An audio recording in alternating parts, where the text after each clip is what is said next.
Yesterday's highlights came in hot. Grab your coffee, your group chat, and maybe the therapist your dad swore nobody needed. The way you handle pressure is the way you talk to your kids, the way you show up at work. That's real. One bad day at work, and suddenly everybody at home gets the version of you with no buffering. Sometimes we drop the F-bombs, B-bombs, and occasionally some truth bombs that make people clutch their pearls. This is the guy who turned down a $50,000 job from college to take a $6,000 assistant position. Most people take the safe money. He took the broke internship route and somehow unlocked the final boss career path. And that decision eventually put him at the U.S. Olympic Training Center, helping build some of the most elite performers on the planet. Today, we're going to unpack how your father's habits, values, and blind spots shape the way you lead. Here we go. Leadership is half discipline, half childhood software nobody updated before having a job and kids. You know, she says to me that, Keith, I need to eliminate decisions in the morning. That's elite adulting. Romance survives a lot, but morning decisions before coffee can end a households. I throw the same thing on like Anderson every single day because it's a great way to not make decisions. Men will call this a system. It's really just avoiding a 7 a.m. wardrobe crisis before the brain logs in. Hey, when you hear guys like Jobs and Zuckerberg and people that wear the same thing, I know that you and I lean in the same direction. There's no decision to be made. And I'm being very serious here. This is such a man conversation right now, which is, why the hell am I spending $35 on a piece of fucking underwear that nobody can see? Every guy has bought one overpriced thing, then acted loyal because admitting regret would hurt more. How did I get $170 for a fucking quick lunch? That's modern life. You leave for a quick bite and somehow finance gets involved. You do catch a glimpse here and there. Like, I didn't know my underwear were $35. And kids are like, you know, your underwear are more expensive than ours that come from Victoria's Secret. I'm like, what are you talking about? I get mine on Amazon. They're like, look at the difference. And that's how I found out I paid $35 fucking dollars for a pair of drawers. Best decision ever, man. No peer pressure, no decisions in the morning, no fighting. Just kids got up, put the same thing on every single day. Uniform kids is genius. Less chaos, less arguing, less tiny humans negotiating like hostage lawyers before school. And it was a great equalizer too. And then Johnny, mid-ceremony, the guy sat up and joined the fucking ceremony. See, this is why nobody trusts events anymore. Even funerals have main character energy now. But here's what struck me. At 74, you're still trying to fuck with people? Some men age into wisdom. Others treat retirement like unlimited time to be a menace. Like, to your point, it's like, dude, haven't you kind of matured past Jackass or some of those shows that we kind of grew up with, right? They understand what they like. They become more liberated to, do whatever they need to do. I mean, Terry, I think back to the beginning, in 20 years, our sex life is like quantum leaps better and different than 20 years ago. That's what happens when ego finally moves out and real communication pays rent. What I want to know is, what the fuck do the 3% that don't think sex is important? The other 3% are either lying, exhausted, or running on stress, caffeine, and denial. What the fuck is the top of their totem pole? I wonder, or I bet it has something to do with the biological awareness that we are running out of time to reproduce, right? So as we get older, I know I'm not wasting time. It's like, holy fuck, man, I'm getting older. I got to rock and roll. Every man gets that moment. Suddenly time feels loud and your lower back has opinions. Lava, 1,000 degrees Celsius, was poured into a Stanley thermos cup to test its durability. At this point, product testing is just dudes turning boredom into a full-time personality. So the question I had when I saw this, who's the dude picking up the hot molten lava to pour it into the Stanley mug? Exactly. The mug is impressive, but I need answers from the guy volunteering for lava duty. If she was going to a surprise party, you might think, fuck, she's 11 years old. Now, context here, you'd be fucked. Yeah. Like if you bump into, God, where was it? I bumped into an old college roommate. I can't remember where. And I was just like, dude, I was like, is that you, Mark? Well, Logan just recently sold his Pokemon card, Johnny, for $16.5 million sterling. They almost, $17 million sold this card. This to me is as much a marketing kind of ploy. Modern money is weird. It's cardboard, hype, and one guy turning attention into a second income. You own it, you sell it. He never really cares about the money. It's just one of those things that generates a lot of headlines for him. That's the play now. Sell the thing, then sell everybody the reaction to the thing. Yeah, because it was, he figures he can buy something like this and pump it up and fucking, just by doing this wild shit like this and make extra money on top of it. It just shows how fucking brilliant the guy. Everybody can talk all the smack they want about this guy. but he fucking sees the angles. Say what you want, but Angle Vision prints money while the comment section writes fan fiction. Check this out. 12 seconds of pure chaos. Internet law says if it wrecks your nervous system in 12 seconds, it's automatically content. Don't just show up one day and move quickly. That is a system to the T. That's the boring truth nobody posts. Smooth movement is usually just repetitive stuff done forever. Yeah, that's what the athletes in that really, really high altitude, because they get used to dealing with, I don't know what it would be considered, lower oxygen, however it's described. So that when they get back to sea level, they're just fucking savages. Meanwhile, I hit one flight of stairs and start bargaining with my lungs like an unpaid bill. Fucking breathing through a straw. I was like, holy Christ, man. Nothing humbles a grown man faster than air suddenly feeling like a subscription service. There is an actual physiological advantage when we go to fight in a place like Vegas or something like that. Hey, Rob, so let's set your journey up, man. Let's set your journey up. So you graduated, undecided, and turning down a career opportunity, $50,000 job type thing, and you're just like, no, I'm gonna go tape some ankles for $6,000. That's a terrifying life choice. Stable paycheck on one side, obsession and cheap ramen on the other. I really caught the bug of training with athletes, people who have a desire to compete at the elite level. You either catch that bug or you don't. Then normal jobs start feeling like costume work. Kind of a crazy story. I went back for graduation. I'm walking out of a bar at 2 a.m. and a bunch of the hockey players see me. And I knew them from class, and they're like, hey, we're hiring our first ever assistant strength coach. You need to apply. Career destiny really does text at 2 a.m. wearing hockey skates and bad decisions. But when I told my parents, hey, listen, I'm turning down the job for $50,000. I'm taking the job for $6,000 with no benefits, no school, no food, no nothing. Parents who stay calm during crazy choices can save you years of second guessing in adulthood. They were like, that's fine, it's your choice. You know, that there's a huge difference between, I remember when I was in school, the guys who paid for their own way and the guys who didn't. I was one of the guys who didn't, and I didn't fucking take it seriously.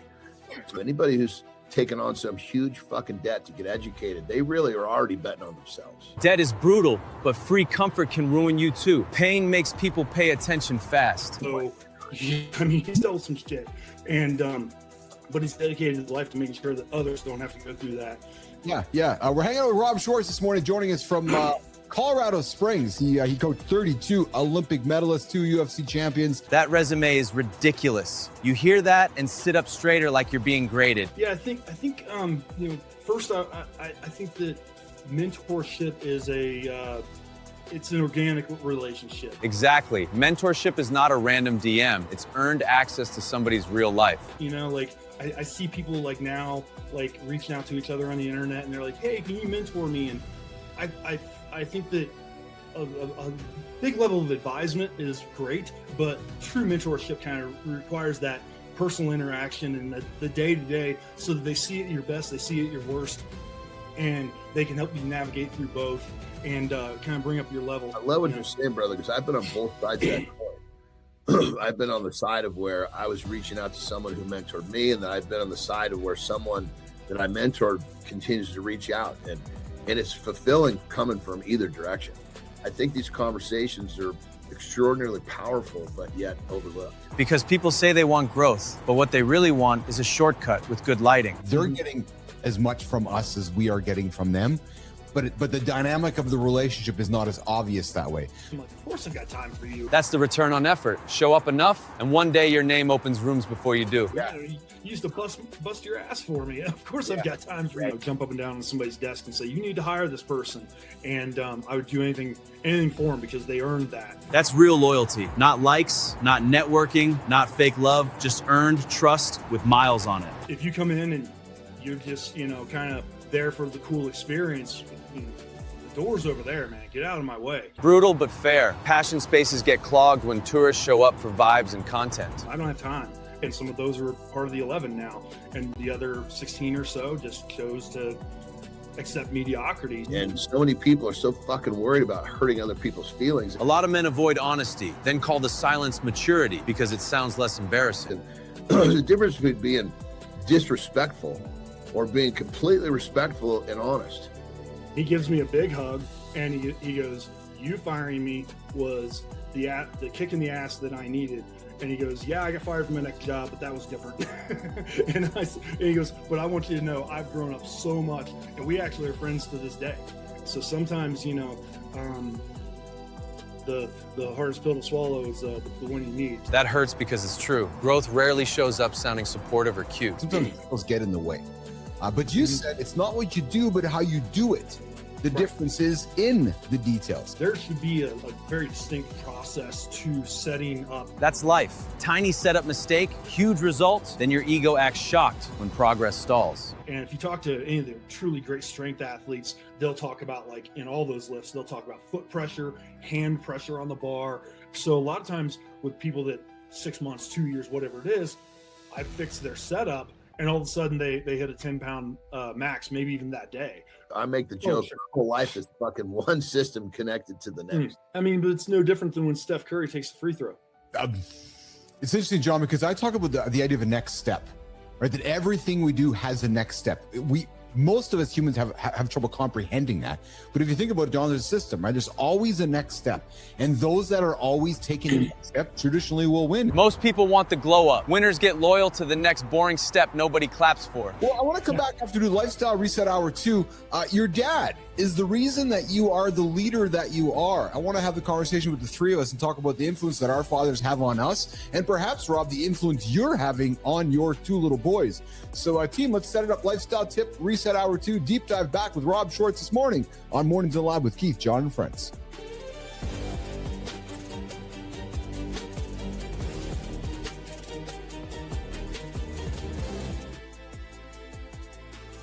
All right, lifestyle tip time. You see, here's the deal.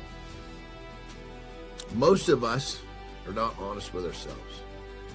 And at different points in our lives, probably every one of us is guilty of it, and probably even guilty of it right now. But what I'm getting at is there's a few things. Let's just call it, there's one thing that you could identify, and if you were honest with yourself about that one thing, it would really move the needle forward in your life. You're here because you want something more, and I commend you for that. So what's the tip? Well, I'm trying to give you something that's going to kind of shake the foundation, if you will. So I've done this before to you, so forgive me. Don't know what that was. Forgive me. So go to your bathroom at nighttime, probably around the time that you start making poor food choices and fuck up your self-esteem and all that shit. Take off your shirt. Look at the tits. Look at the jelly hanging over your belt line.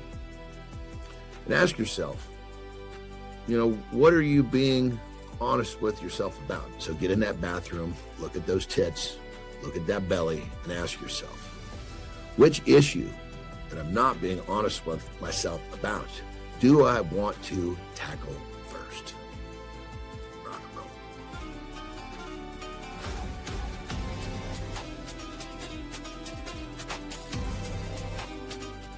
This is the big show where we help men and all humans start their day with entertaining conversation, momentum, positive energy, and just a little reminder to get into the bathroom, lift up your shirt, and look at your fat, flabby tits. I remember as a young kid him telling me, I can tell you're messing this up because you think you're going to get out of it. Well, that's not going to happen here.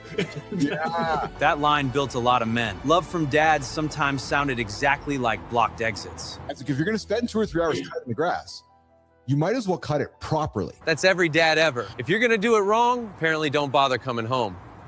Then he'd come home and immediately put on his overalls and go out and work on the farm and take care of, whether it was taking care of the animals or taking care of something in the garden or something. And our garden was massive. Like I never had a canned vegetable till I was in college. So when he looks over at me and I beat him, I talk to him about, like, you slowed down because you were worried about what I was doing. Focus on yourself and you'll win the race. And Is there a trait of your father's that you are working hard not to repeat in teaching your boys? oh yeah. Yeah. I would say the nicest way of saying it is impulsivity, but being impulsive might mean taking action when action is needed. And if you let those moments pass and you don't take action, of course it has to be the right action, but if you just let those moments pass, you never get it back. That's a good question. I would say if there was a chink in his armor, no, the fucking kids need to fall down and fucking, find their way home. So he came back to school a few days later, did his whole fucking math book. Why? Because he was in the fucking basement by himself. My dad is much of the reason that I'm the leader that I am. That's the whole episode. Leadership is inherited, remixed, then exposed the second pressure hits. You talk about our kids observe what we do, not what we say. So they're having some problems with having people cross the street, pedestrian crossing. So they decided to put these fucking ridiculous yellow bars pop up in front of people. I'm like, that's the dumbest thing I've ever seen in my life. Like, just driving and there we go. We're gonna put up a yellow sign so that the pedestrians can get across safe. That's people's hard-earned tax dollars wasting at that.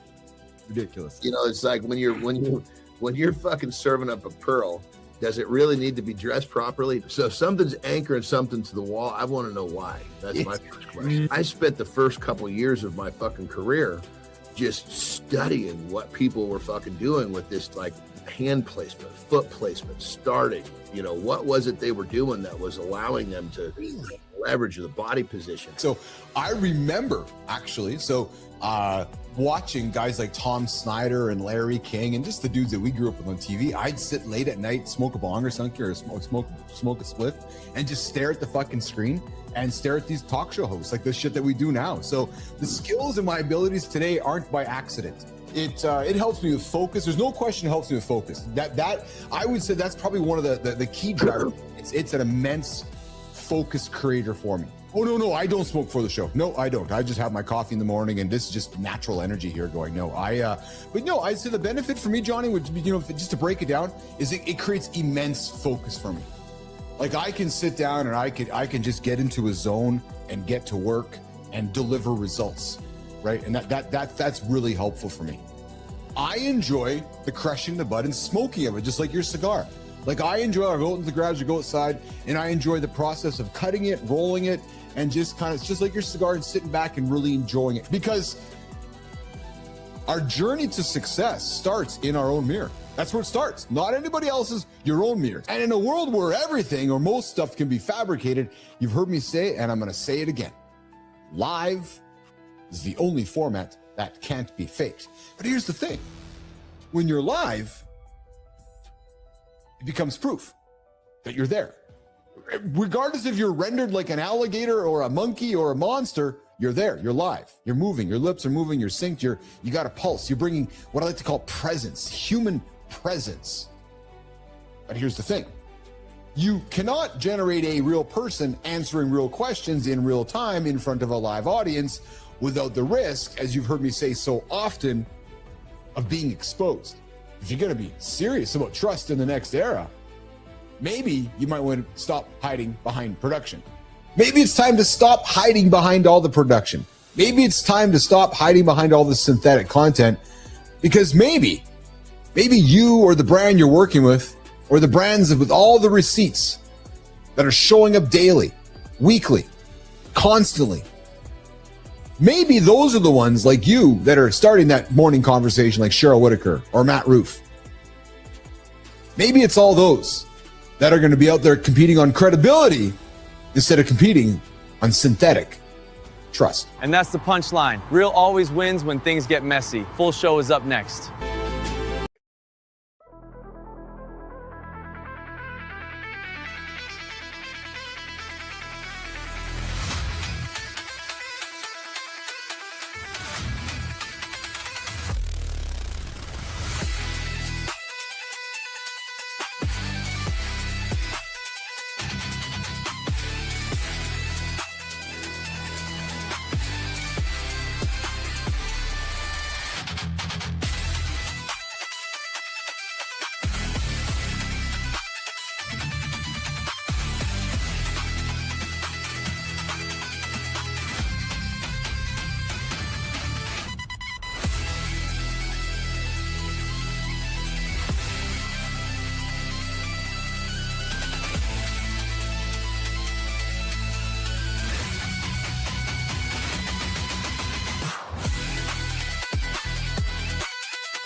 Apparently, 57% of young men say they want kids. But women are looking at those same men like, you can't even commit to a group chat, my guy. So this morning, we're asking the dangerous question. Do men actually want families, or do they just like the idea of being dads?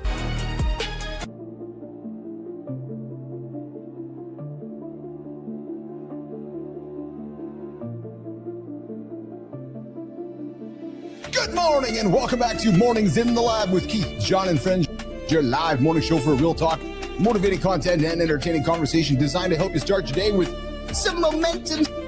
It's like a movie, but it's our movie. We're the director, we're the fucking writers. Yeah, true story. Can you become something they notice when you're missing? Because that, my friends, is a much, much harder game to build.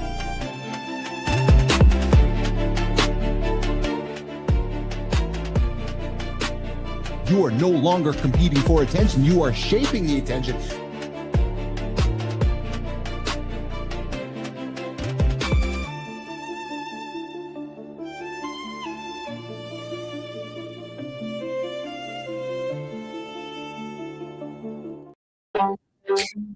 This is a fascinating one today. You got a lot of young men say they want marriage, kids, and all the whole family thing, but then the women are like, huh? What? Wait a minute. Yeah, so what? Hey, but today we're going to dig into what's really going on here and why the gap between what men say they want and what women believe might be getting wider. But first, drum roll, please. If you're up, here comes the volume. Turn it up because it goes like this. Good morning and welcome back to Mornings in the Lab with Keith, John, and Friends, your live morning show for real talk, motivating content, and entertaining conversation to help you start your day right with momentum and positive energy. Hey, just a quick reminder, anybody judging this show, you're judging it? Good. Judge, because we're going to offend you. Yeah, R-rated, X-rated. We dropped the occasional F-bomb, S-bomb, and some B-bombs along the way. So if you got the parents in the room, kids, ask the parents to leave the room. This is a kid show designated parental guidance. Yes, children. We want to guide the parents on what the handsome Chief and the handsome John are going to talk about today on the big show. So if you're easily offended, boop. Yeah, this may not be your show. And if you're sitting next to somebody who is, well, tell them to leave. Yeah, true story. And if there's some kids in the room, well, like I said, tell the parents to leave. Hey, if you are hanging out there in the comments, like I know you are and you're a lurker, I like the lurkers. I love the lurkers. Come say hello. Come say hello. Come say hello in the comments and come tell us where are you joining us from today. And hey, I invite you to come find us, mornings.live, and let us know where you're watching from. And hey, we got a poll. Yeah, we got Kai on the poll today. Do you think that Gen Z men will actually step up as fathers? Yes. All right. So my son, your son, are they going to step up as fathers because they want it more than any generation before? They want to, but the system isn't set up for it, or talk is cheap. Let's see what happens. And today's daily question for the nation goes like this. If your son told you at 22 he wanted to be a stay-at-home dad, what would you say to him? Would you say, well, I don't know. Is that just what you want to do? Is that really what you want to do? And hey, here's the snooze accountability check. And check into the show today yet? If you head on over to mornings.live, you can check into the show and show us your proof and build your streak. If not, then hey, guess what? If you're still snoozing, you just might be 10 hours behind the guy who is not snoozing. Yeah, true story. So help you guys get up, get after today. Stop hitting that. That is not helping you get up and hit those big, audacious goals. All right, listen. Yes, listen. My invitation is back up on the screen here for you guys. So, what's going on today? The Morning Loop.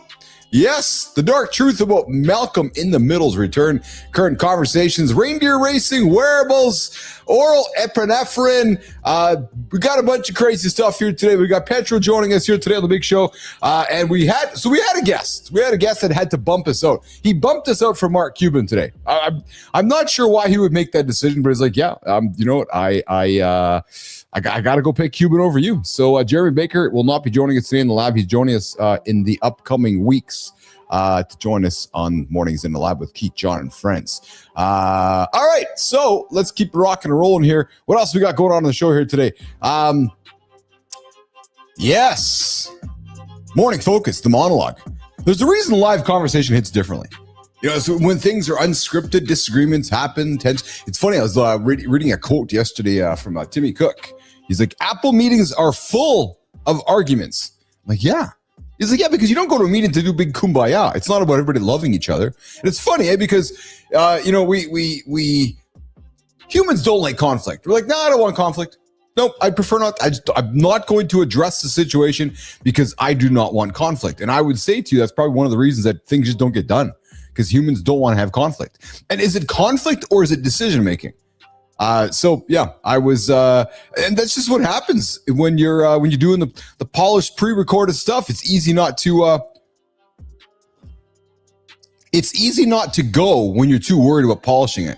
So polishing it, yeah, like polishing the morning wood, Jimmy? So hey, listen, I got a monologue dropping today. Live versus pre-recorded, safe, doesn't compound. And of course, our very own Maya Reyes is going to bring another round of conversations from YouTube, Substack, LinkedIn, and across the community.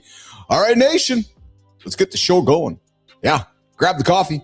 Hey, do you have a Coke or a Pepsi? I used to drink Coke and Pepsis in the morning. Yeah, before I got interested in the coffee thing, I'd crush like a Coke Zero or like a Pepsi Zero, and oh yeah, that cold, just crisp copper going down your mouth. Yeah, and then I met my lovely Lauren. Ooh, baby, she's just getting after right now in the gym, and she's like, "Yeah, do you got a coffee machine?" I'm like, "No, I don't." She's like, "Oh, well, then I can't stay the night." I'm like, "What?" So first night, drove on over to Ukrainian Tire. And I bought us a coffee machine so that my wife would stay the night and then I would live longer the next day. And that was my introduction to coffee. So there you go.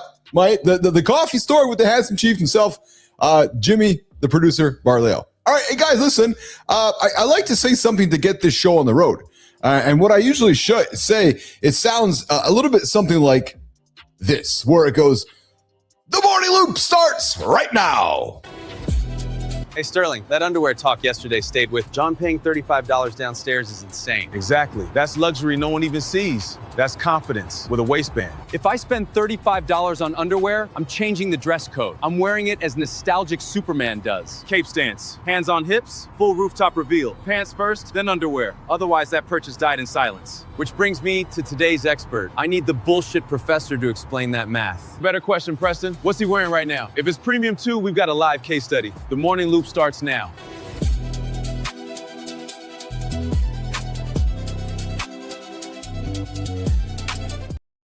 And all right. Hey, Kai, if you get some the conversation starter gallery up for me, that would be very helpful for me today. I don't see a gallery of selections there. So if you can get me set up for that today, that would be awesome. In the conversation starter section, that would be super helpful today, because I suspect we're going to be needing them, because our guest was unable to make it into the show today because we got stood up by some dude named Cuban. Yeah, some and no, not the smoking Cuban. Nope. It was the guy named Mark Cuban. Yeah, true story. Hey, let's see what do I got on the table here today. Oh, the daily poll. Yes, Jimmy, let's put the poll up on the screen, man. Do you think Gen Z men will actually step up as fathers? I think they are. If they're anything like my son, I think he's going to be a good father.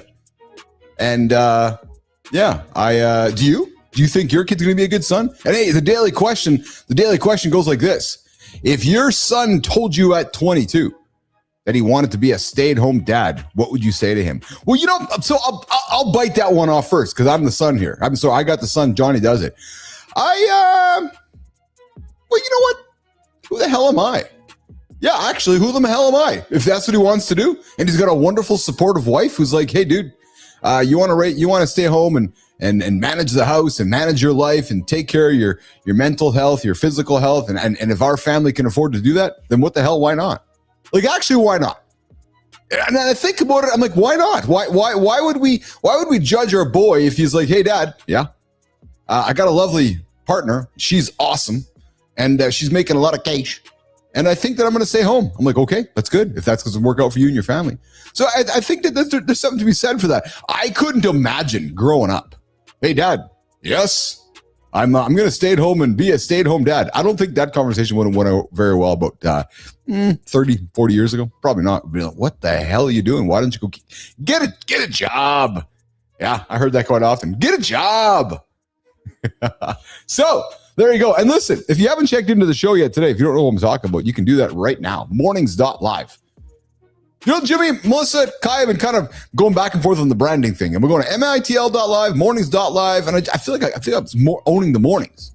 Mornings.live is kind of where I go at. Mornings.live. Maybe it's MITL Studio, which is the business, but head on over to mornings.live to check into the show and show us your proof. Speaking of proof that he's there. Oh, he's looking jacked this morning. Jimmy, I see the proof. He's driving in his new nickname, The Proof, John Anderson.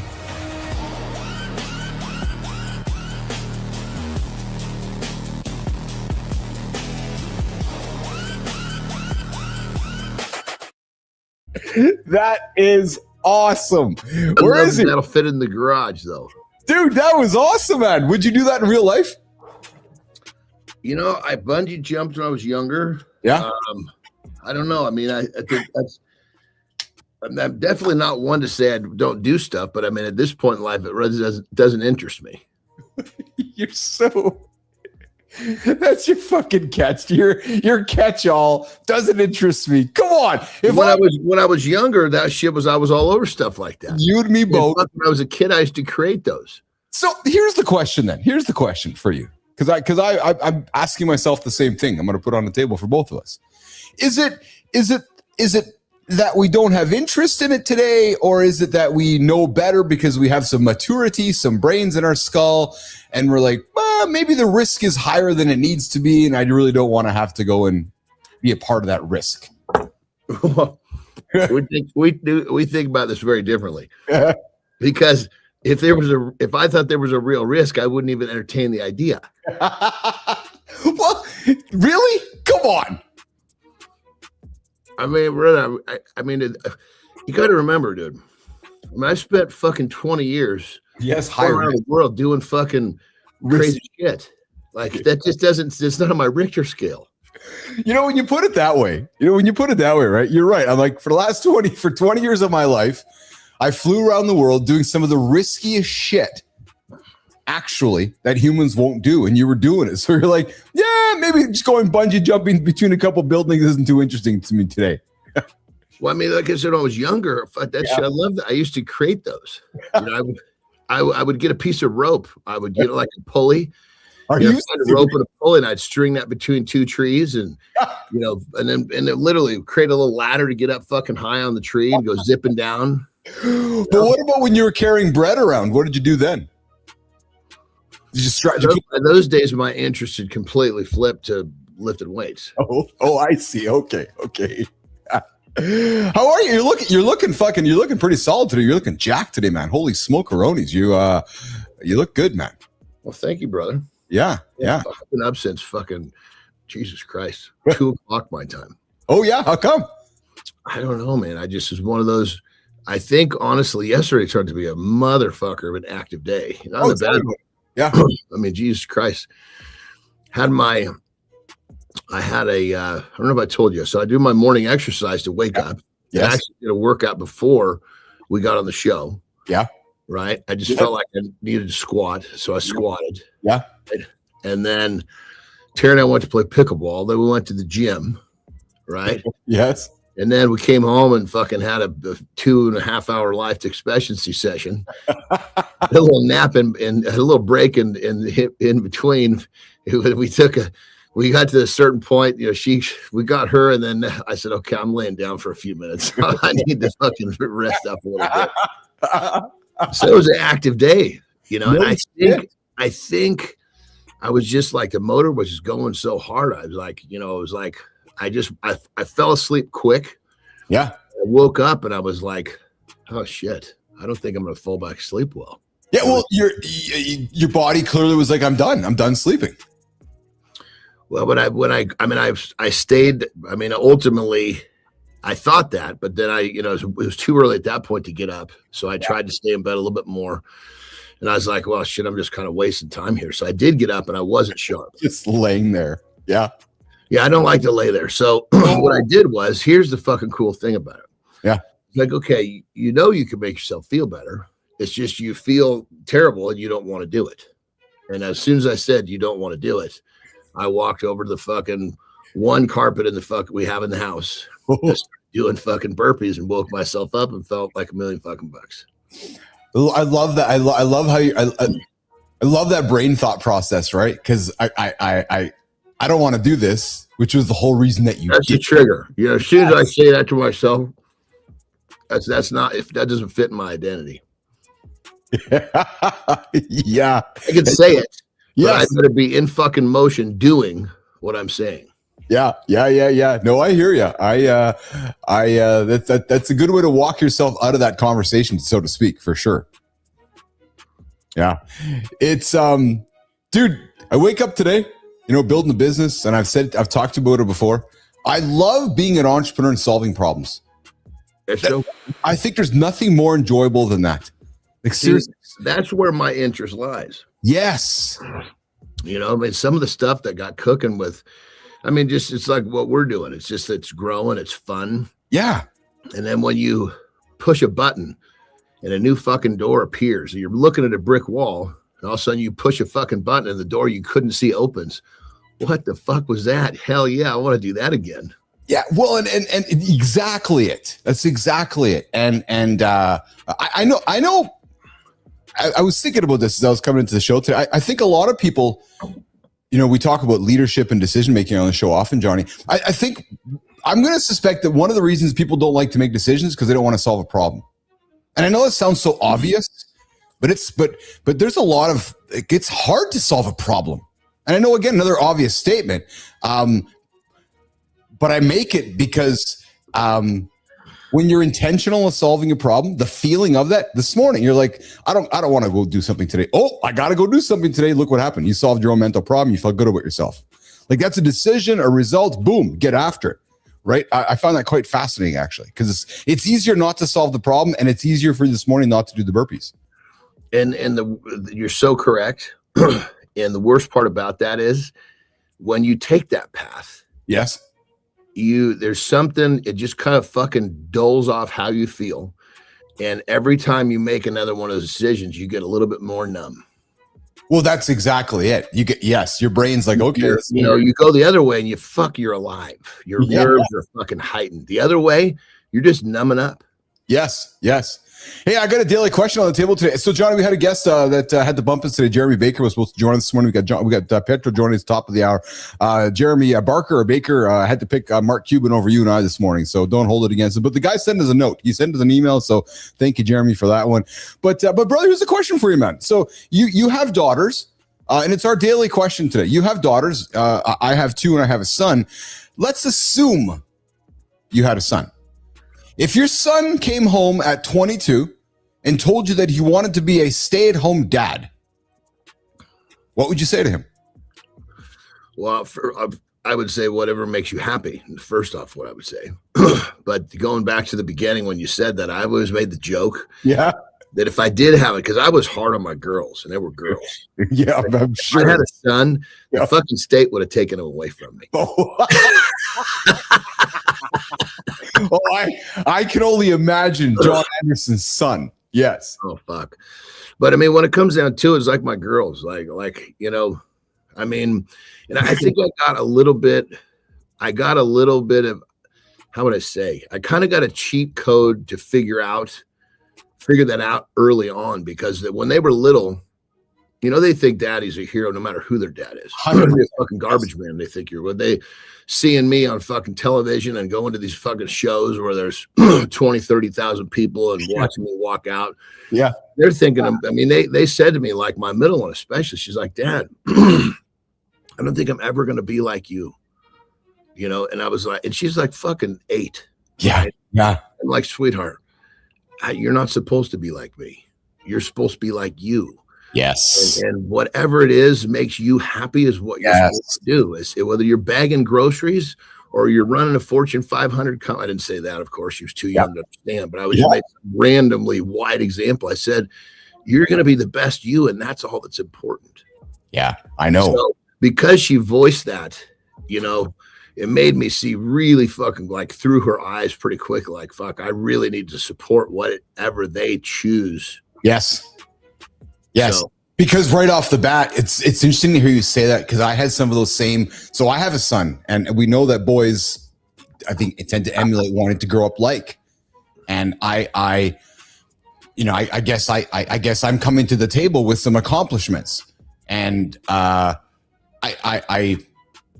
really intentionally spoken to the children about, the goal isn't to try to be like your dad or be in your dad's shoes or try to achieve what dad achieved. Don't even think about that. No, this is about what you're going to achieve, how you're going to achieve it. This is not about I'm trying to be like my dad, like you just said, right? No, it's not. And I've worked really intentionally to have those conversations with the kids, especially Carter. Like, I don't want Carter thinking that he's got to be trying to, like, just like if you had a son, right? You're like, because John, and I've often been fascinated by guys that name their kids Junior or the second or the third or the fourth. Like, I can't imagine that baggage. Could you imagine John Anderson? I'm being serious now. Like John Anderson the second. He's like, okay, so or John Cena the second, or you think about somebody that has like a character about them, and then like Donald Trump Jr. Like, just think about those. Like, you're carrying some fucking baggage, man. Well, dude, what about George Foreman? Fucking named every son George. Yes. Yes. George 2, George. He's got 4 Georges. Like, is that an ego thing in some ways, or is that just so? Is it ego? Is it expectations? I think it's messed up, man. I think you're not. I got to say, the 4 Georges. I think that's pretty fucking unique. Well, it's fucking. I don't know how many there are, but I know there's more than 2. Dude, I'm with you there, but I don't know if you're giving so I think at the time you maybe think you're giving your kids a head start because, well, yeah, you're George Foreman. But I wonder if you're ever actually giving your kids some baggage that they have to overcome. Well, I think that the name, yes, yes, it opens doors. You're giving the name, but never the fucking tools to understand that you're supposed to be the best you. Yes, then I can see how the name might drag you down. But if the parent took the fucking time to help the kid understand, yes, then the name is completely transparent. Yeah, that's a fair point. And let's face it, nepotism exists. Names open doors. But if you can't follow through on the door opening, that name means dick. Like, it means nothing. So, if back to John Anderson, 20 years down the road, I'm doing business, and I've worked with the father, and the father introduced me to John Anderson the 2, and I spent a couple weeks with John Anderson the 2, and if he's not delivering like number 1, you're like, okay, all right, you can't deliver on it. The door was open because of dad, but if you can't deliver on it, then I don't know. You know what I mean? And it's a reflection on the dad too, then, in many ways. Yeah, and I think when it comes down to it, it goes back to, I think the reflection, like, let's just say I did have a son. Yeah. And he wasn't like me. Yes. And he rode my name into some situations and got spit out because he wasn't like me. It's okay, son. You're supposed to be you. So I think it goes back to that whole thing of, it doesn't really matter.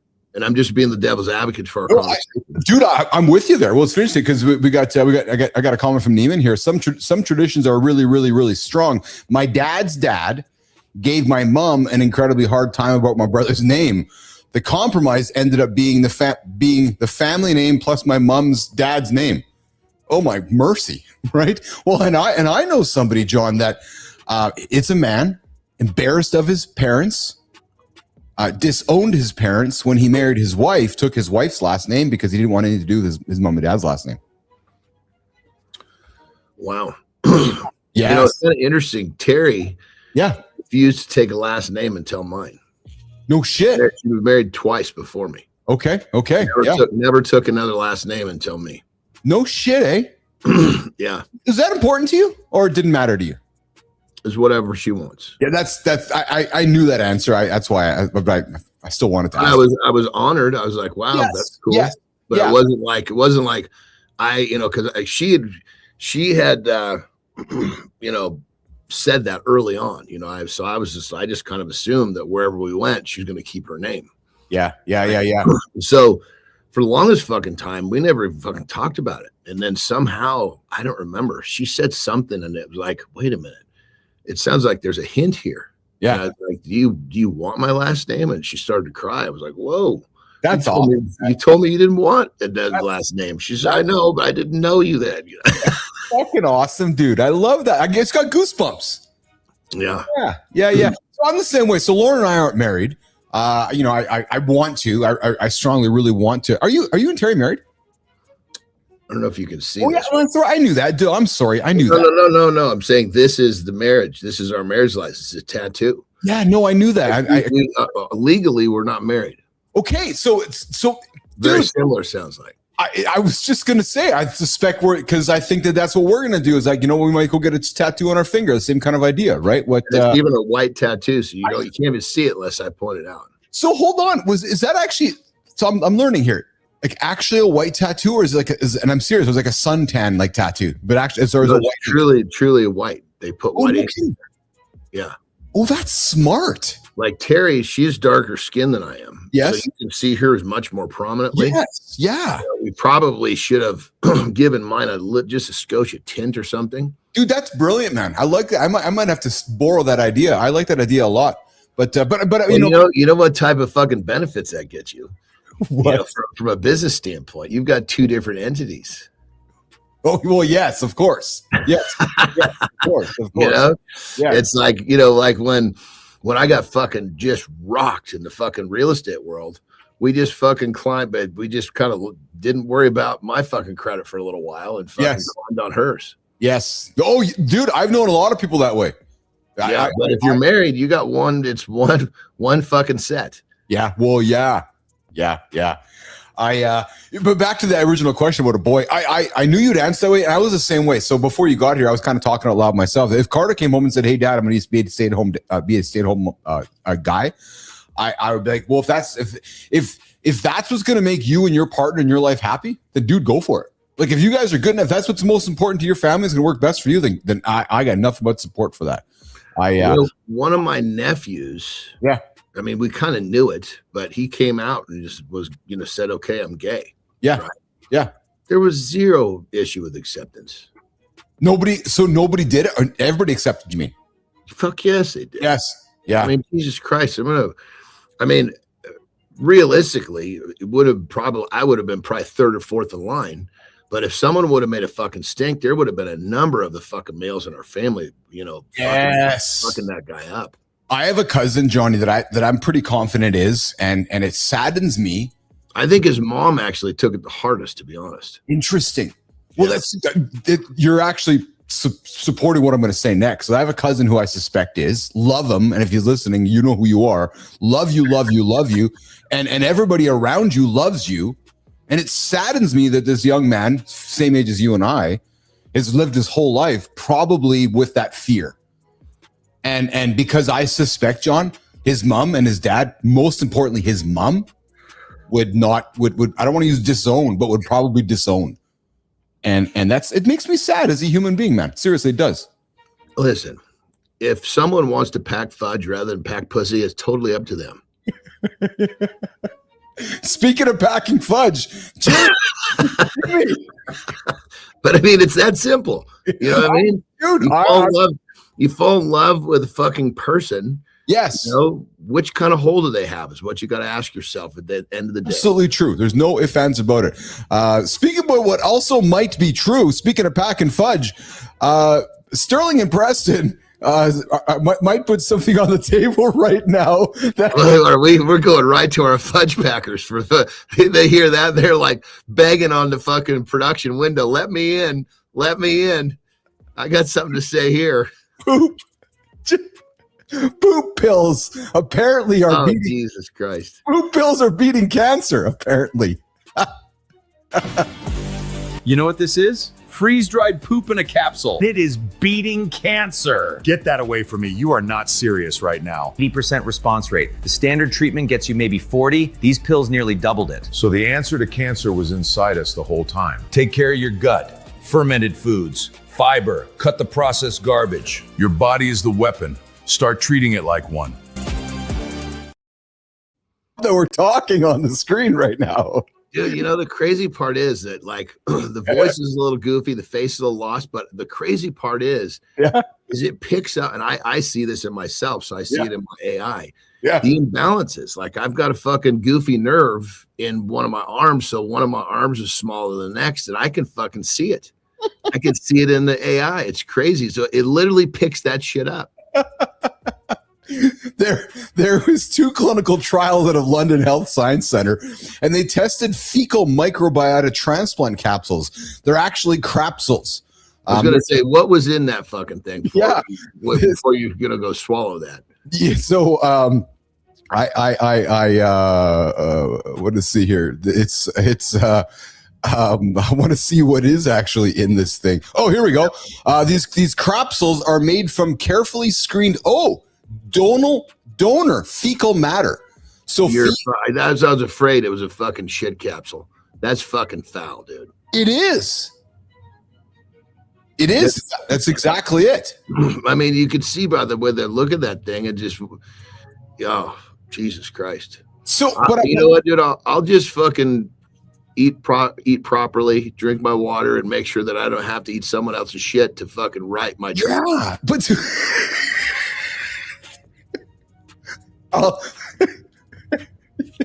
I mean, that's what it comes down to. Okay, you're gonna fucking eat Big Macs for the first 20 years of your life. Well, let's start fucking gobbling down someone else's shit for the last 10 years of your life. Sound like a good fucking trade? No. That's exactly what I was thinking. You eat 20 years of shit, and then you get to eat somebody else's shit. Then you literally have to eat another 20 years of shit. Good morning, Jay. So the science behind it, though, John, I know you're going to appreciate that. Actually elegant with your gut microbiome. And you know the gut, man. The trillions of bacteria living in your digestive system directly influence how your immune system fights cancer. So these capsules replace harmful bacteria with healthy ones from carefully screened donors. So I want to break this down just like the simplicity, because you like to do that. So what this is saying to us then, brother, is that I'm a super healthy motherfucker. They've taken my fecal matter, put it into a capsule. You're not a healthy motherfucker. You're going to eat this thing to get my fecal matter to make your stomach healthier. That's basically what they're saying, right? Basically. And the person that thinks that he would rather eat someone else's shit than just start to eat right, I do not understand that thought process. Me neither. When you think about that, right? But I mean, I suppose it's the same fucking way of a guy who, you know, he's a type 2 diabetic and he keeps eating his fucking donuts and giving himself the fucking shot so he can continue to eat his donuts. Same fucking concept. I've been around people like that, and it fascinated me. I was around some people a number of years back that I watched that exact situation because I was new to learning about that. I was like, wait a minute, you're taking what? I'm taking my insulin so I can go have a donut. I was like, wait a minute. Yeah. No, that was exactly it. And I found myself puzzled in the conversation because I was learning more about diabetes and asking questions about it. I'm like, wait a minute. So you're doing that to manage that so you can eat that? Yeah. Oh, okay. I mean, but somehow what has become normal is fucking unbelievable. Yeah, oh, absolutely. I'll tell you what's not normal. So we lost an actor way too young. And I know you'll appreciate this because I love the segment Committed because it just shows somebody's heart, they're committed to something. And we lost an actor way too long. One of the greatest movies ever, I think. And his name was Heath Ledger. Now watch this scene here. It's Batman Begins, man. That's a good actor too. When you see like I'm trying to think the last time I saw something like this. Yeah. Was at the end of a movie, sometimes they'll show the funny clips, right? Yes. The one that comes to mind is the little comedian, little black dude, funny as hell, turned actor. Oh, Chris Rock? No, that's the older one. He's Kevin Hart. There we go. And with Dwayne Johnson, they were doing this fucking scene, and they kept laughing, but it was like. These little things going back and forth, they were kind of getting off script and they were giggling, but I guarantee these guys are thinking something's going to stick here. Oh, absolutely. Yes. Yeah. 100%. Hey, so remember a couple weeks back, I talked to you about Polymarket. I got a clip on Polymarket, but then I want to talk about it with you because I was doing a little bit more research on it and just learning about it. And I thought it would be kind of something we can talk about too. So if we remember, Johnny, I was talking about Polymarket is like this online, it's predictions. It's a predictions market. So they're choosing words. It's not betting, even though it is betting, but they're calling it predictions. They're not calling it futures. They're calling it predictions. And Polymarket is a predictions market where you can make a lot of money. And a bunch of people, there's some controversy, and predictions aren't part of the SEC. So it's kind of like the gray area. It's kind of like peptides. Everybody we know about it, we talk about it, but nobody really is like, well, where does it land? So this predictions market with Polymarket, they put something on last week. It got pulled down. because they were asking humans to predict when a nuclear detonation was going to happen. And Jimmy, don't run it yet, but 2 weeks before that, a bunch of people in the States made a shitload of cash, John, because of the war in Iran. They correctly predicted when Iran was going to get bombed. So I want to show you this clip, and then I want to pull Polymarket on the screen so you can see it, because I know that you might be curious about where this lies in your interest. I think you might be curious about it because it's actually quite fascinating. I think we just briefly touched on this. Yeah, that's exactly. That's why I wanted to pull it up here. So Jimmy, let's run the clip, and then I want to talk about it with Johnny. Polymarket had a market where you could bet on a nuclear detonation. Real money. Hundreds of thousands in volume. They pulled it after the backlash. But the real problem is the insider trading on Iran contracts before U.S. strikes. Real problem. Prediction markets are supposed to measure risk. This one just proved people will bet on anything, including the end of the world. Keith, put it to John. Would he bet on a nuke going off? Actually, don't answer that.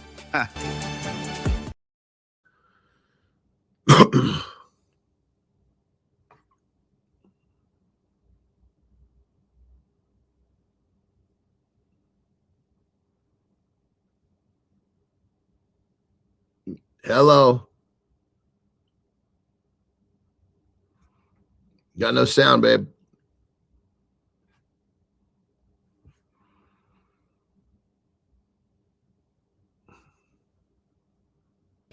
There we go. I think we're only on screen. When you guys pull me off screen, you guys got to unmute me again here. So Johnny, Start over, because you not one word was heard. Yeah, I get you here. So where is it? Right here. There we go. Good. All right. So the event was titled Nuclear Weapon Detonation Buy, and it allowed people to bet on whether any nuclear weapon would be detonated anywhere in the world within specific timeframes. Jimmy, if you can put the Polymarket website on the screen, I'd like to see that actually, so we can talk about it. But before removal, traders had staked over $800,000, about $2 million, which implied probabilities at one point around almost 25% that there was going to be a detonation by the end of year 2026. The interest surged after U.S. and Israel strikes on Iran. But what is it? So to answer your question, Polymarket is a crypto-based prediction platform where prices reflect crowd-implied probabilities, so that 18 to 20, so that it's all crypto-based, but very much like a market where you can bet on things happening. Right. So they quickly pulled it down because it's always a controversial thing. But, I find myself, when I talk to especially bros out there, always being asked, "Well, hey, you on Polymarket? You checked out Polymarket? What are you betting on Polymarket?" I'm like, holy shit, man. Like, it's a thing. It's actually quite a thing where people are constantly asking what's happening on Polymarket. Are you betting on it, and so forth. But it's interesting. Like, you can see here breaking news. Will the Republican Party win X? Will the Fed increase this? Like, you can predict everything. U.S. forces enter Iran by. Like, everything you can actually predict, John, and it is big money, man. Yeah, I honestly don't know how I feel about that. Tell me. Let's talk about this. When you make that statement, what do you mean? Well, I understand the idea behind the person or the institution or the company that's doing it, because it's a money-making thing. Yeah. But it's like, God damn it. It's like, it's just, there's no way to stop something like this. You can't stop fucking horse betting. You know what I mean? But it's just like, Jesus Christ. It's like, now we're betting on fucking war. You know what I mean? Dude, that's why I wanted to have this conversation, because I feel the same way. And we had a conversation, if you remember, a few weeks back that, our boys, our girls and boys, everywhere they look, they're growing up in a betting world. Bet on this, bet on that. It's bet sports has turned into is a betting industry, right? And then you look at Polymarket. Polymarket is basically taking all of society and betting on something. For example, will John show up on the show today with a white shirt or a black shirt? How many times will Keith say Bobo's nuts or something? Like we're actually moving into a world where everything can predict or everything can be monetized through prediction. And I, like you, I don't know how I feel about that, actually. Yeah, I mean, it's, I guess to a certain extent, it's like, Going back to interest, I don't have a lot of interest in this because it's like it falls back to, I really try to stick with the things that, I mean, and I get caught in shit like this here and there. I'll fucking, because I call it a bet on like meme coins and stuff like that. Yes, You know? yes. But it's like, I really try to stick to if I don't enjoy if I'm going to make money, I want to enjoy the process. That keeps me in a much happier space. Yes. Yeah, I just feel like my existence is more pure. Well, it's fun, John, because I've talked to a fellow a couple of days ago. Like this is kind of like a really thin layer of prostitution or something. You know no, dude. I had a coffee with a fellow a couple of days ago that's day trading and poly market trading. And I'm like, how are you? He goes, oh, man, my anxiety's through the roof. I'm like, no shit. Like, I couldn't imagine living my life looking at this screen, you know, fucking. And I've tried that shit. I'll be frank with you. I did some day trading kind of like bullshit like this, you know, trading Bitcoin and all that a few years back. And back when NFTs and was railing I was a FOMO anxious soul for a while there, man. Seriously. And it develops your FOMO. Oh. I stopped. I put the phone down, got it on my accounts and said, no, this is not doing any good for me. Not doing any good for me at all. So, hey, I got some Steve Jobs words to wisdom right now, some timeless wisdom. And we've talked interest. Why loving your work, and I talked about solving problems, why loving your work is key to persevering through a challenge. Some words of wisdom this morning from Steve Jobs. You have to have a lot of passion for what you're doing. And it's totally true. And the reason is because it's so hard that if you don't, any rational person would give up. It's really hard. And you have to do it over a sustained period of time. So if you don't love it, if you're not having fun doing it, you don't really love it, you're going to give up. And that's what happens to most people, actually. If you really look at the ones that ended up, you know, being successful, unquote, in the eyes of society and the ones that didn't, oftentimes it's the ones that are successful loved what they did so they could persevere when it got really tough. And the ones that didn't love it quit because they're sane, right? Who would want to put up with this stuff if you don't love it? So it's a lot of hard work and it's a lot of worrying constantly. And if you don't love it, you're going to fail. So you got to love it. You got to have. You made a comment a couple of days back about our last week, whatever it was, that moments and we get caught into a moment, get all excited, dopamine's flying. Business thing right now, and because I was talking to John and John got me all excited and Keith talking to me got me excited. I'm going to go home today and start my business. And then that moment fleets, Johnny. It fleets. I'm sorry. The moment becomes a fleeting moment. I've been thinking about this, and that to me tells me that wasn't your true interest. You got caught up in a moment that there was no reality around that. You know what I'm saying? Like a true interest goes far beyond the moment where that spark happened. You came and you saw John speak on stage and you left that event and you got motivated by something he said. So let's play the common man. I agree with that for you and I. Yeah. The common man gets all revved up and he believes he can. Okay. And his RPMs settle down. Yes. Believing. He's still very interested. He just doesn't believe. You can be very interested in something and not believe, and you're having a hard fucking time. I never thought about it that way, but you're right, eh? Yeah. That self-belief, the limiting belief, isn't it? Yeah. I mean, most people, their limiting beliefs are fucking run deep and they don't even recognize it.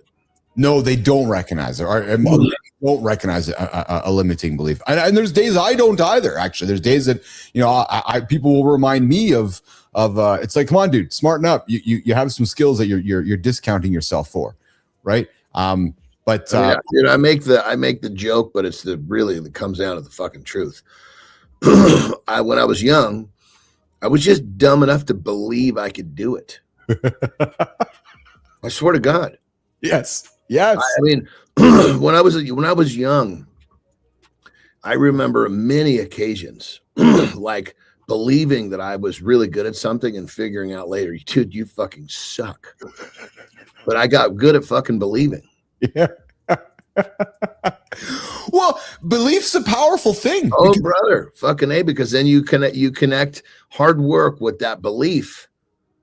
You know, many people will learn how to work hard, but they never really learn to believe. Well, you know, so okay, let's stay here then.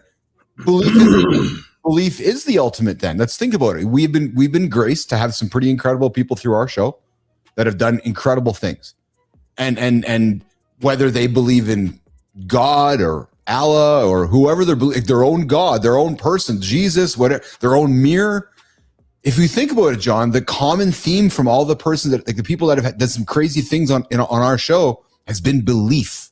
And often, let's be honest here, often that belief has been in Christ or in faith. But to your point, it is this unequivocal belief in something. Yeah, and I was gonna say, and I say all the time, yeah, belief's a skill. Yes, you got to fucking start believing in something. So yes, and how to believe in the simple things, believe in the easy things first. I never thought it was a skill until we started talking and hanging out and you presenting it that way. And then because anything you got to practice anything that you can keep.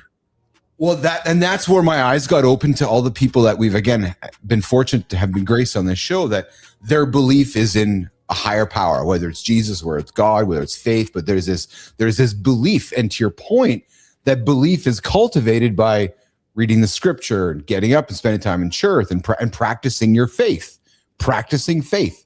When you're practicing faith, you're practicing belief, aren't you, John? Really? Yeah. When it comes down to it. Yeah. I mean, many people, they use a religion as their, that's their anchor. Yes.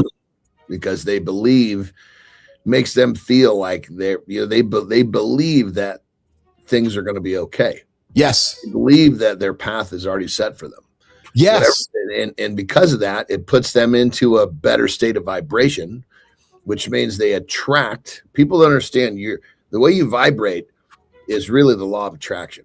No question about that. I agree. Connect those dots. It's like when you vibrate with anxiety, you fucking pull in other people with anxiety. Nobody that fucking is on like a high vibration, meaning really fucking calm and serene and just sees things clearly, wants to be around that fucking guy that just won't fucking shut up because he's so fucking anxious. He's got to talk to him. Yes. Talking. That's why it's so easy to call the gym the church, because when you go to the gym, you have to find a belief that you can do hard shit, lift up heavy things, put heavy things down. Like there's a belief mechanism that you have to have when you go there. Well, I wouldn't say have to have. People go there all the time. They don't believe shit. They go there and they just fucking show up and wander around. If you want to make progress, you have to. Okay. Well said. Yeah. Well, way to reframe that for sure. Absolutely. Yeah. Yeah.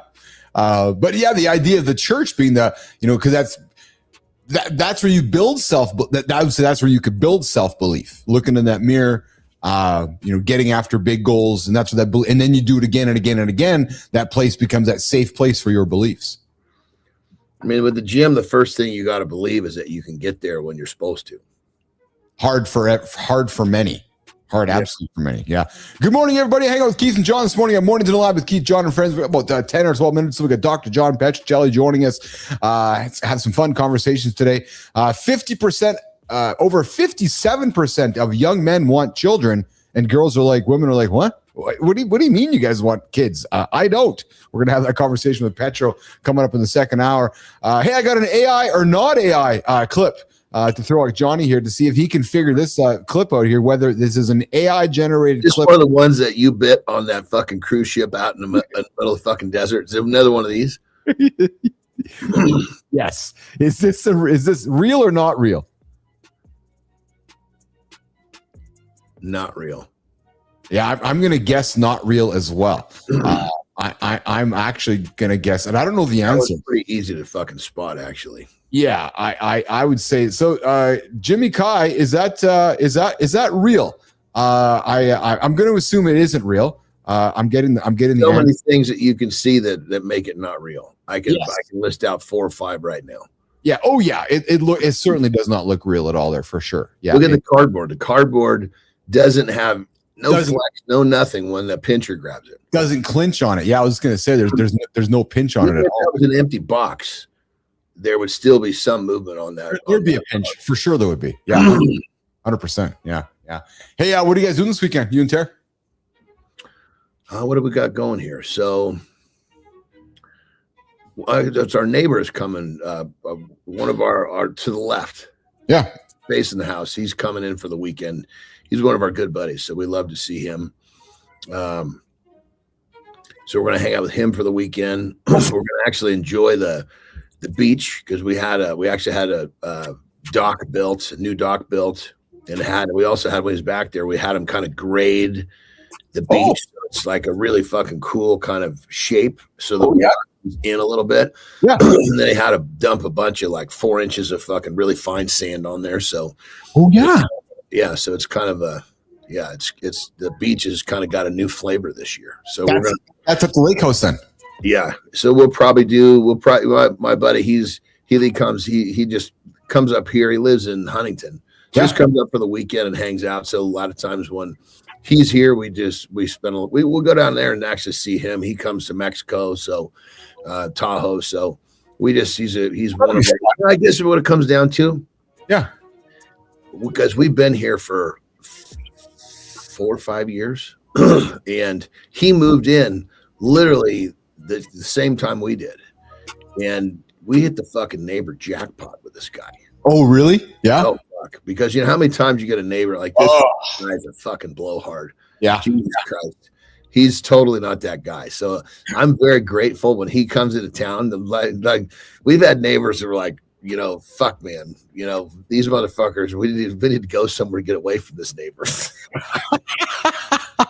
I've been pretty fortunate. I have had good neighbors here where I live here. I've been quite fortunate with that. I've had some bad ones in the past where I lived previously, but yeah, good neighbors or bad neighbors, that changes everything. I'm curious about the beach though. So when they're hauling sand in, like and I'm being serious, my question, your lake doesn't freeze over. It doesn't get that cold, right?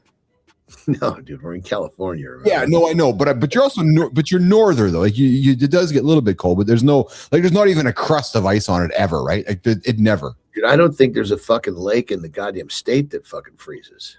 Okay, I didn't realize that. I thought maybe we're pretty south too. Yeah. So it's there's no fucking way. I mean, granted, I suppose, with some crazy weather pattern, you might see something freeze in California, but I mean, we'll be lucky if we see even just a little bit of like frost somewhere. Yeah. I know that because everything freezes over here when they're cultivating beaches or doing any kind of work around the beach area, that's all done on the winter on the ice. They'll drive the big machinery on the ice and on the snow, and then dump sand, dump rock, or if they're doing buildup, so that when it melts, it's got a nice. What they do here is every 3 years, we let the lake down during the month of January. Every third year, there's 30 days where the lake is down. Oh. Probably from the normal shoreline, you could walk out 25 feet. Is it a man-made lake? They control it?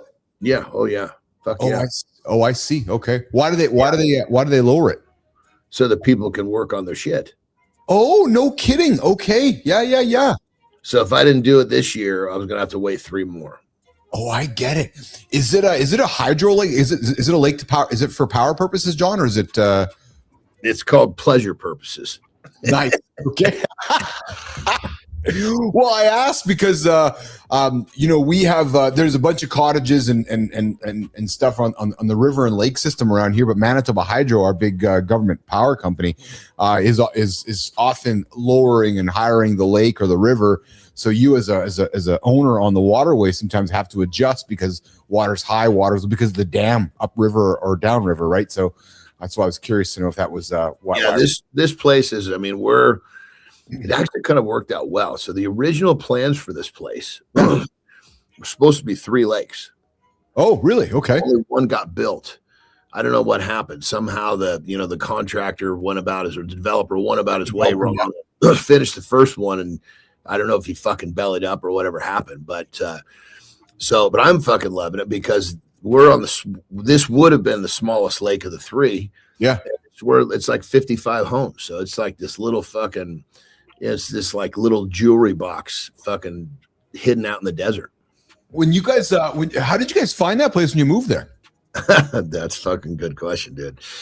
So when we moved from, I always lived on the water. We lived on the bay. Yeah. So I wasn't fucking buying a house unless we were on the water. This is, so I basically, so we were moving south, and so I started looking at all the lakes, all the like Canyon Lake, just outside of LA. Oh yeah. Problem was, it was just like our one up. I mean, it's when you're like in NorCal. I mean, fuck, the lots were so goddamn little, you could spit on your neighbor. They were close together because the real estate is so fucking expensive. Oh, can't imagine. Area ridiculous, and so.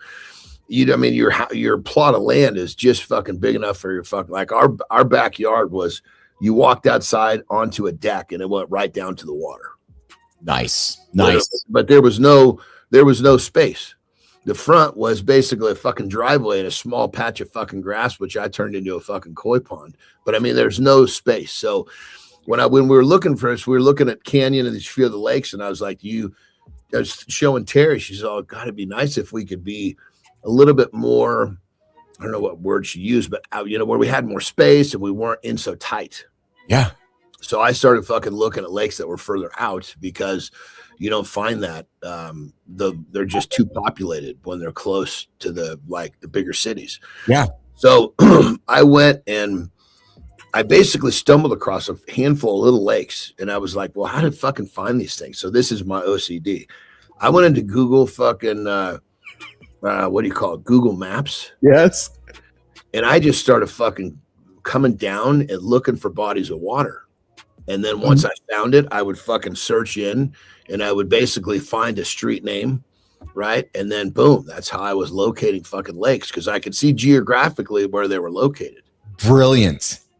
Yeah. And then you essentially did street view, and then kind of quote unquote drove around the neighborhood, orientated yourself. And it's like, okay. Once we found lakes that we wanted to look at, then we just started coming out and fucking driving around looking at lakes. Yeah. Yeah. Like this house where we kind of stumbled across this one because there was this house and my neighbor's house that he was just telling you what he bought up for sale. And basically, it was neither one of them caught my eye with the listing. Right. But I was like, I want to see that lake. So if another house comes up, so we came in to look at this house with no purpose of buying it, just to so we could see the community. Yeah. And I got here and I was like, holy shit, the guy, and I realized later the guy that fucking, that sold it to us, that we bought it from. Yeah. He took the pictures and listed that himself because he didn't want it to sell. His wife wanted him to list it. So it did not, you couldn't tell what was here. Yeah. I showed up, I'm like, what the fuck, man? This thing has got so much potential. And so, like, perfect example, like on the main house, the master bath and the guest bath have a door to go into the bathroom, but another door to go out to the fucking pool. Oh, nice. So you can go from the pool straight into it, right in. You never even have to enter the house to get to the yeah. Little shit like that. And I was like, oh. Yeah. I was like, this fucking place. I mean, granted, at the time there was no pool, but so we put one in. But I just saw the vision immediately. That's awesome, man. That's awesome. John Anderson, Keith Billis, this morning at Mornings and Live with Keith, John, and friends. Dr. John Petrocelli is in the green room there. We're going to join him here in a couple of seconds here. We're going to do a lifestyle tip with Anderson, reset hour 2, and come back and get into a conversation about men want more kids, apparently, than women these days. I know Johnny's got some daughters. I got some daughters and a boy, and Petro's got a daughter, and I'm kind of curious. We're going to have the conversation. That conversation is going to start in about 4 minutes this morning, live on Mornings in the Live with Keith, John, and friends.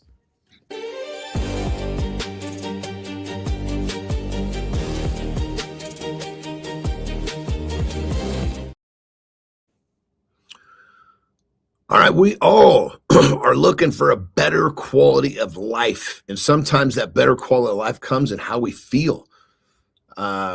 You might have lost some of your quality of life because you're stiff. Maybe you got some joints that are just don't work like they used to. Maybe you've got just aches and pains that won't seem to go away because you've gotten a little older. Well, I'm going to talk about a quick fix. I'm going to talk about a peptide. I'm going to talk about a peptide that I personally has helped me a ton, that's helped so many of my friends, family, and clients. Unbelievable.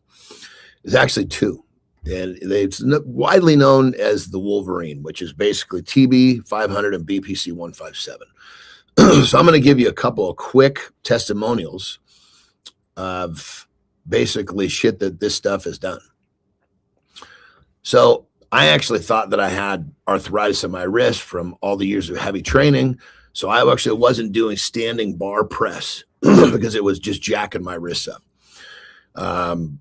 I basically cranked up my dose on the Wolverine or the BPC TB 500, and my wrists don't hurt anymore. I can overhead press, and I don't even use wrist straps anymore. I had a nerve that was basically had been jacked up from doing too many suplexes or getting suplexed. In wrestling, when you're giving or taking, you're landing on the back of your neck. So my right arm, which actually is had a nerve issue, I can't say it's gone, but it was literally, you could see it atrophy just a skosh. Most people can't see it, but I can either way.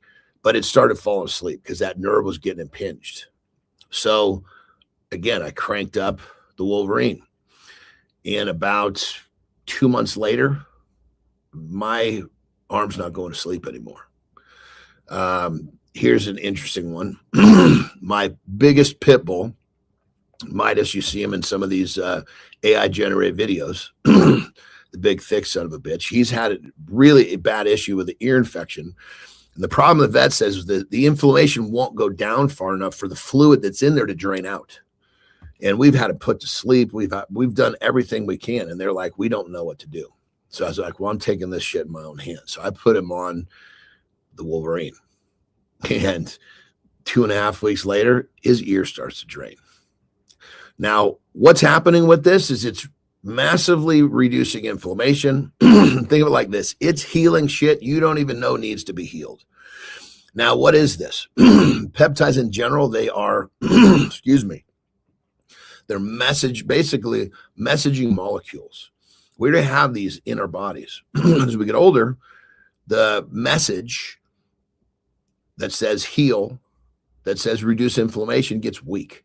So when you use a peptide like the Wolverine, BPC 157, TB 500, you're basically saying to your body, hey, remember when you were younger, you healed much faster and you reduced inflammation much faster? Let's do it like you used to. And bam, you start healing faster. So the tip is this. If you're feeling like you've lost quality of life because you're sore, because you've got joints that are bugging you, maybe you're just inflamed as a whole because you haven't taken care of yourself. This peptide may be the answer to your quality of life. And remember, this is not medical advice. This is me sharing my research with you. And I share my research with friends, family, and clients, and now you guys, and they all have amazing success. And my bet is you will too. Rock and roll.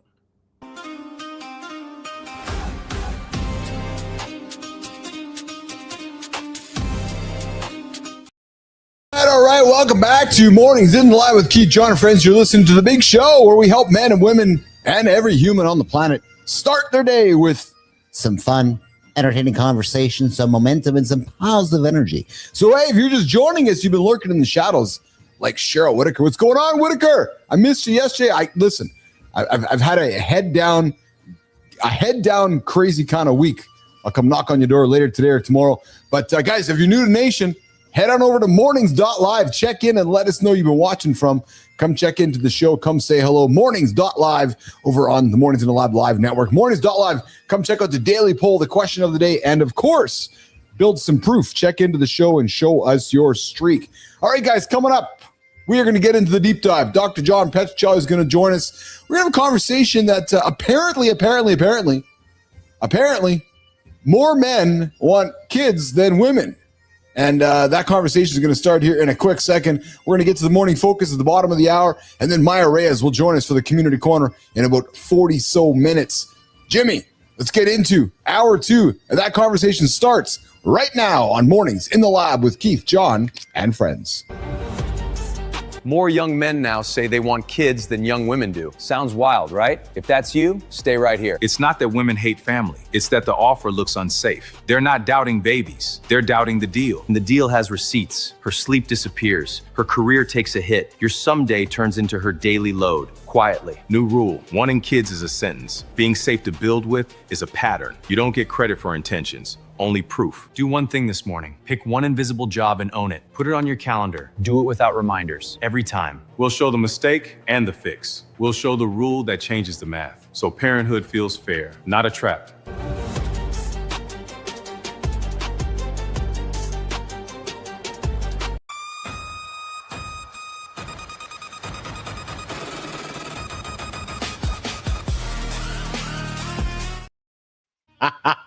Oh, hey, Petro in the limo. What's going on? How are you, pal? What's going on today? Good. What's up, bro? Not much. Just doing a little more rating of assholes.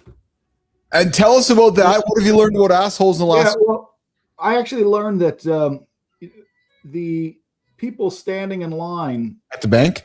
waiting, well, banks or post office? grocery stores and all that.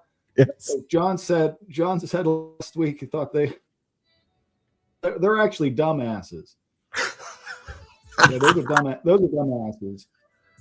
So not assholes by the theory, but just not very intelligent, I guess. But well, you know, brother, when I go to the bank, I don't stand in line. I'm meeting with my rep. When I go to a post office, I'm going to a post office that has no line. Yeah. So yes, I think that people that waste their time with waiting in line, we'll let the name kind of fall where it may. But Dumbass. We know the topic where we. But it's funny because I've been thinking about this conversation over the last week, Petro. I just in my moments every now and then I've had some giggles about the idea of being an asshole, right? And I'm going to suspect that all three of us, I know we all have been in our journeys assholes, and it's not until you step back from the moment, Petro, and create awareness where you're like, oh yeah, I was an asshole. You know what I mean? Oh yeah, it's easy to do that too. I mean, especially when you have emotions involved. Yes. And then you step back and that emotion fades. Yes. You look at it from a different perspective. Yeah, it's really easy. And probably the real assholes are the people that are not able to see themselves as at least sometimes an asshole. I think one of the crimes too is let's just I'm making up an example. I don't have a specific one come to mind. But if I'm in a situation and me being me offends someone, I will be the first one to say, hey, no, my apologies. My intention is not to upset you. My intention is just to be efficient. So, I mean, I'm not the guy that just doesn't care. Yes. Yeah. I'm a different operator than you. Yeah. We go about things differently. And, what I'm doing is blah, blah, blah. But the fact that you're offended by this, it's not my intention. I want you to have a good day. Yeah. Petro, Johnny, let's talk about having kids. So right now, there's some statistics showing the world that there are more young men in general want to have more kids than females. Growing up, John, were you the one rushing to the counter saying, I want to have a kid, or was it your wife? I guess the best way to I guess which John are we talking about? I was thinking, I didn't throw it out of Petro or Anderson. I'll start with Anderson. Anderson, let's start with you. Well, when my first one showed up, I had just decided a few months before that I wasn't going to have kids. So what I always say is that babies show up when they want to. Yeah, yes. True story, right? Petro, what about you? Well, I thought that I wanted 5 kids. I just thought, because I always wanted a brother. I have one sister. Okay. Fantastic sister, but I always wanted maybe a younger and older brother, Yeah. And I thought I wanted 5 kids, but after my daughter, then I realized, like, okay, the attitude object that you're dealing with, right? Scientist. When you say, okay, I like this, I don't like that, I want this, I don't want that, that's a mental simulation. It's just an image and a sort of an illusion, and that's very different from the real thing in most cases, especially with kids. Yes. So after my born, I realized, like, she was worth 3, at least 3, maybe even worth 4. So we only had one. So I think when people are being asked about that, they have this image of they haven't had any kids. That's very unrealistic. It's very unrealistic. It's fantasy land compared to what it actually is. So, and I think I'm pretty sure that image is also different for average women and men. They have a different attitude object and a different illusion of what they're actually responding to. Well, so that's interesting because Petro, that plays off this insight. So a 2023, a recent Pew study, 57% of young men without children say they want kids compared to 45% of young women. And one of the insights, Petro, was this, is that men's desire is often more aspirational, while women's thinking is often more conditional and reality-based. Mm-hmm. Or men might say, I want to be a dad someday, but don't really think about what that means or the implications of that statement. Yeah, I want to be a dad someday. Where women are going, well, I would consider kids if my relationship, my finances, my career, my health, my support, there's all these lists of things before the response comes where the dad, John Adams, is like, yeah, I'll have a kid. It's interesting how that works, Petro. Yeah, and I think there's 3 things of importance to put into perspective of these findings.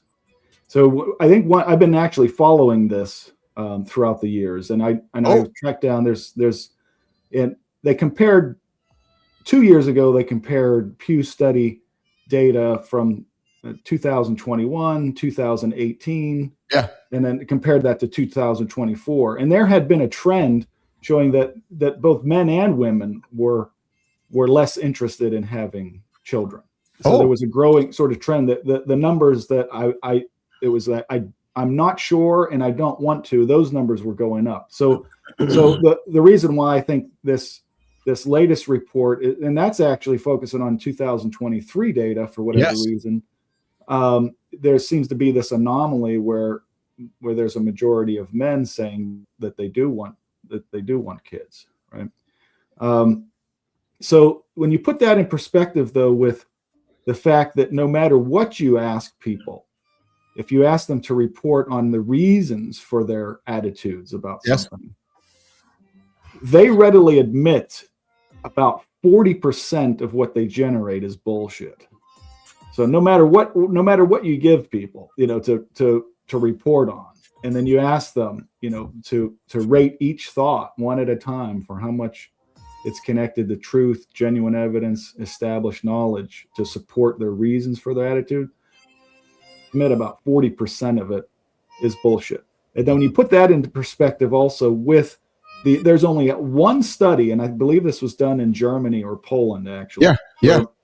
They identified adolescent males as the only demographic that was above average on bullshit production. Really? So they identify, that's the only paper, and it's actually not even a published study though, but it's just the only paper that I can find that identifies a particular demographic as sort of the leaders in bullshit. So they're pulling from, I'm assuming they're pulling a lot of these males, young males, from that same demographic.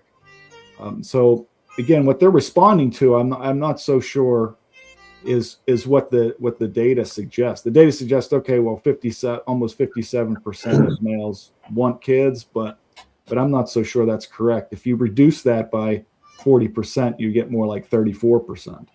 Interesting. Yeah, I was surprised by this, but then in the same breath,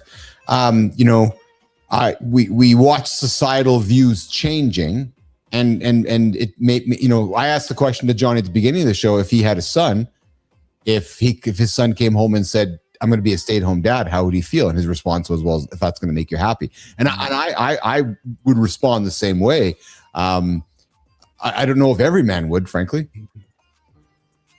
Yeah, well, that's happening more too, because employers are giving paternal leaves now. 20 and 30 years ago, it wasn't as common. So there's other things playing into this possibility. Like when my daughter was born, she's 17 now, and it didn't mind that I would take off 3 months from work, which I didn't, but it didn't even cross my mind. If I had a child today, that would be a consideration. But yeah. Hey, Petro, have you ever done research on swearing and why we as humans swear, and what the benefits of that is for us? Is why we feel the need to drop words? Is it because it makes us feel better? Is it a physiological response? What's the purpose of swearing for us as human beings? Yeah, this is purely speculatory, and anecdotal, but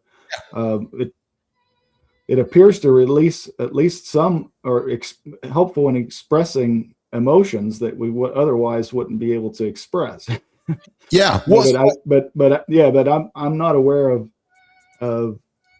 empirical research that definitively proves that there's a particular function for it. I'm sure there's a lot of perspectives out there.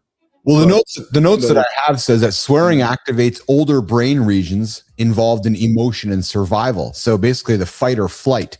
So for example, when Anderson is swearing, or Billis is swearing, it's an emotional response. That makes a lot of sense, man. I swear so much less now than when I was younger. Interesting, because you have more emotional awareness. Yeah, I mean, what you said kind of rings a bell. I mean, I lived in more of a fight or flight state when I was younger. Oh. Yeah, I mean, especially like Terry actually was the one who pointed it out. She's like, when you were competing in strength, you were a very different creature, and it just because you're just dealing with shit that is just like. It's almost like you feel like you can't let your guard down because you got to do something else that's just like, that's going to be so out there, so painful. You're just it's just easier not to feel. Yeah.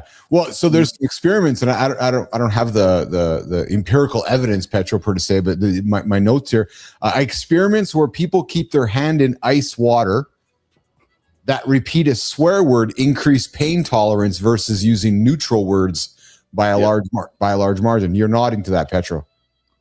Yeah, typically there would be some demonstration that it's functional, and so I'm not surprised by that. Almost any behavior, you can usually draw it back to some function. Now that might be short term. Typically, it's a short term function, but they can be also long term. And they can also appear to be, positive, for the individual in the moment, but it may come with consequences. But most any behavior or any kind of thought process is usually there's evidence that you find that it's functional in some way for survival and longevity. So when you say functional, that's like beneficial. Yeah, I banged my thumb with a hammer. Fuck, that's my function. That's my response. Is that what you're saying, basically? Essentially, yeah. I mean, that's an example. It's kind of, only so much pain is felt, right? But in conjunction with the scream or the swear word that comes out or the complaining afterwards, it's comforting. Yes, to the individual. So I think it'd be relatively easy to demonstrate that, because then if you ask afterwards, yes, about subjective experience, yes, I would suspect that it would be relatively positive. People will keep their hands in ice cold water longer if you take this temperature gradually, right? It's still painful. Like if you put it almost like freezing cold water, and you temperatures just a little bit, they'll actually keep their hand in longer, right? If it's the gradual experience. If you change the end state, sort of the tail end of the experience, they'll actually keep their hand in longer than if it's just an abrupt, and it's an abrupt end. Oh yeah. So I would suspect that perhaps that the language or the scream, or when you, especially in cases of pain, it's reducing the subjective experience of negativity. So yeah. I wouldn't be surprised by any of those on the tip of the extreme going the other way. When thinking back to when, and it all kind of makes sense with the triggering the fight or flight with cussing. I could get myself in, not so much now, but there was a period where I could get myself into a place where, yes, I knew it was going to hurt, but I didn't care. The pain wasn't enough of a deterrent for me to go until I couldn't do what I was doing anymore. It's where most people stop from the pain or the discomfort, or they can't breathe, whatever it is. I mean, I can't tell you how many times, I finish a truck pull and get rolled over and they put oxygen on my face because I was going to pull until it was over. That period, end of story. But point of being is, in the moments leading up to these situations, I'm cussing at and I'm not, and it's most of it was in my head, I'm cussing at the fucking truck. I'm cussing at the stone. I'm cussing at myself. I'm cussing at the bar. I'm, calling myself all sorts of names because I'm getting myself so heightened into that fight or flight. Yes. I don't fucking care what hurt. Is it going to hurt? I don't give a shit. It's like I've got myself so programmed to be there.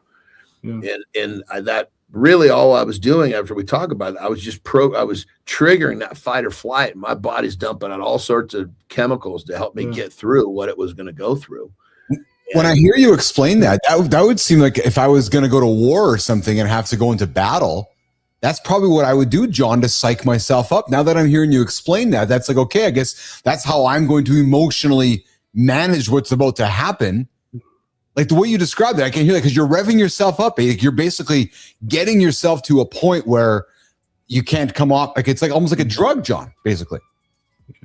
Yeah. Well, I mean, it's because it is a drug. Yeah, which for sure. Yes. Yeah, I mean, think like this, and it's kind of interesting as I say this. This just came to mind. Yeah. Let's just say that I know I can answer this for myself, so you guys answer for yourselves. Let's just say the three of us said, okay, let's do an experiment in the name of Petro. Yeah. And let's say we're all in the same room. Yeah. Okay, we're all gonna hit each other one time as hard as we can in the face. Yes. Basically, each one of us gets to hit the other one. Yeah. Before either one of you guys hit me, I'm going to fucking let out a fucking nasty scream, and I'm going to be mad as hell before you hit me, and I'll be okay. It'll be a much shorter aftermath than if I just stand there calmly and you tag me. You just absorb all of it. I'll get to the point where I'll be screaming at you, I mean, granted, I don't know if either of you guys would hit hard enough that I have to do all of this, but I would be fucking screaming at the top of, come on, motherfucker, hit me, and boom, it would be over. But now that you said that, I've seen that before. Petro, go ahead, please. Yeah, so this reminds me. So I played small college football. I was a defensive tackle. Okay, nice. And my last three games, I knew it was the end. I knew it was my senior year. It was the last 3 games I would ever play. and for whatever reason, my entire, all through high school and small college football, I was very focused. I never said anything at any point during any game. My mouth was zip locked. Okay. I was not verbal at all because I was so focused on what I was doing.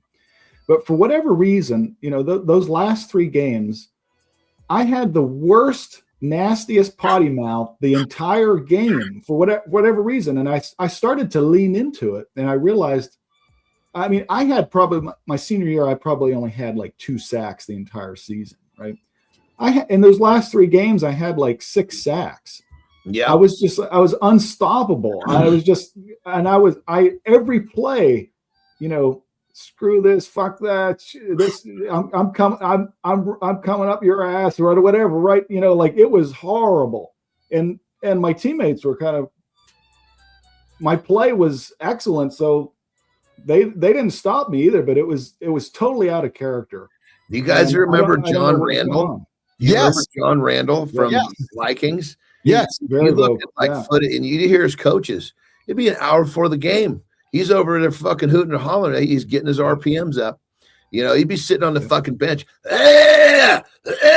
Just fucking go. The game's 30 minutes away. But he's getting himself ramped up. He's fucking, as this coach he's getting his RPMs up. Yeah. Let the man do what he's going to do, because as soon as that whistle blows, he's going to be fucking people up. And he talks shit the whole time.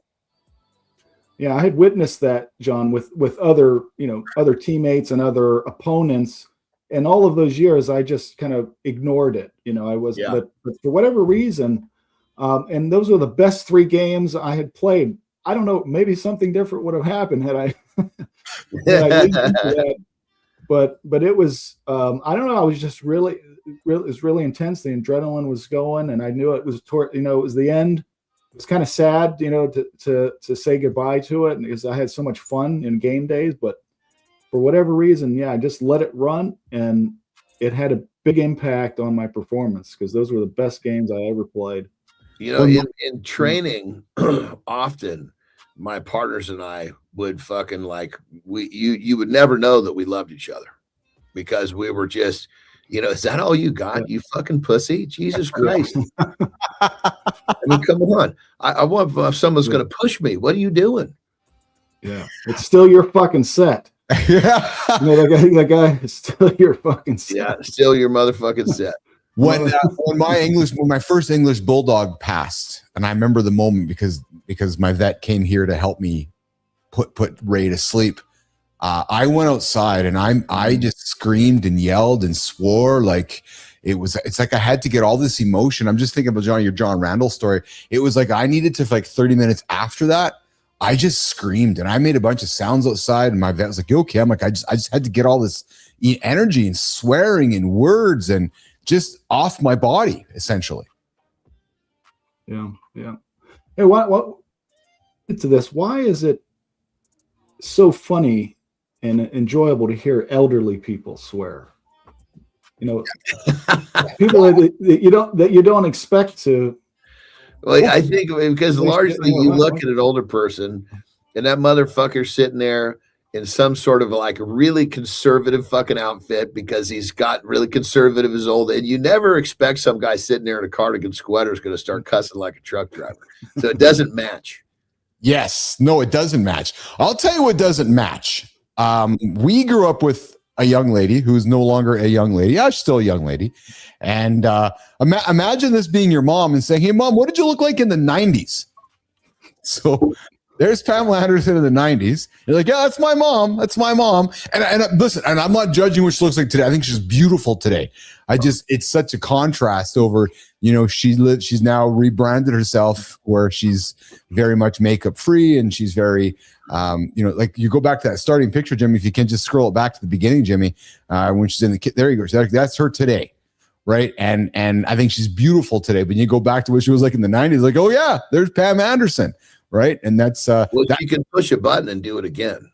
Yes. Yeah. No kidding. I mean, she's still a beautiful lady. She's just not polished up like all these photos. The other, that was her That was her thing. If she was out, she was gonna get fucked. She was gonna be on covers of magazines and shit. So that's what she did to get what she did, to do what she did. Well, and I loved the intentional rebranding of herself, though. That was with her son, I think it was Brandon or Dylan, which was, let's rebrand you. And the best way to do that is to become the complete opposite of what you were, right? So no makeup, hair down, and just a complete, like just a woman from just down the street. And I think it's I think it's great. It's a great way to. I think it's a great story. I've enjoyed watching her age, but it's also fascinating because we grew up with her, and massive sex symbol, and she's now a mom, like, you know, just the mom who looks quite different. So well, she's definitely taken on a new identity, and obviously we all know shifting identities midlife is not an easy thing at all. Exactly. Okay, I got a funny one. Hey, here's the question for both of you guys. Would you both do this, Petro or John? Because John or Petro, before you go.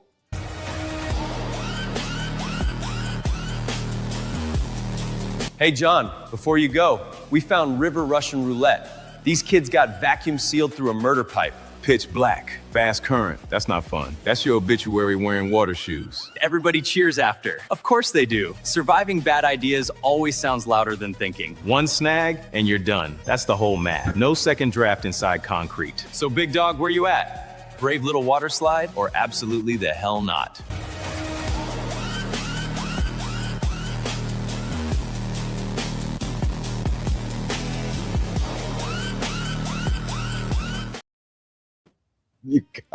When I was younger, I'd have been all over that. Petro, I would not have been at all. Nope. Too long there. That's like at least 15 feet too long from maybe. Well, I was monitoring seconds. I was like, I can easily hold my breath that long. So the only thing I got to worry about is something fucking grabbing my fucking suit when I'm in there.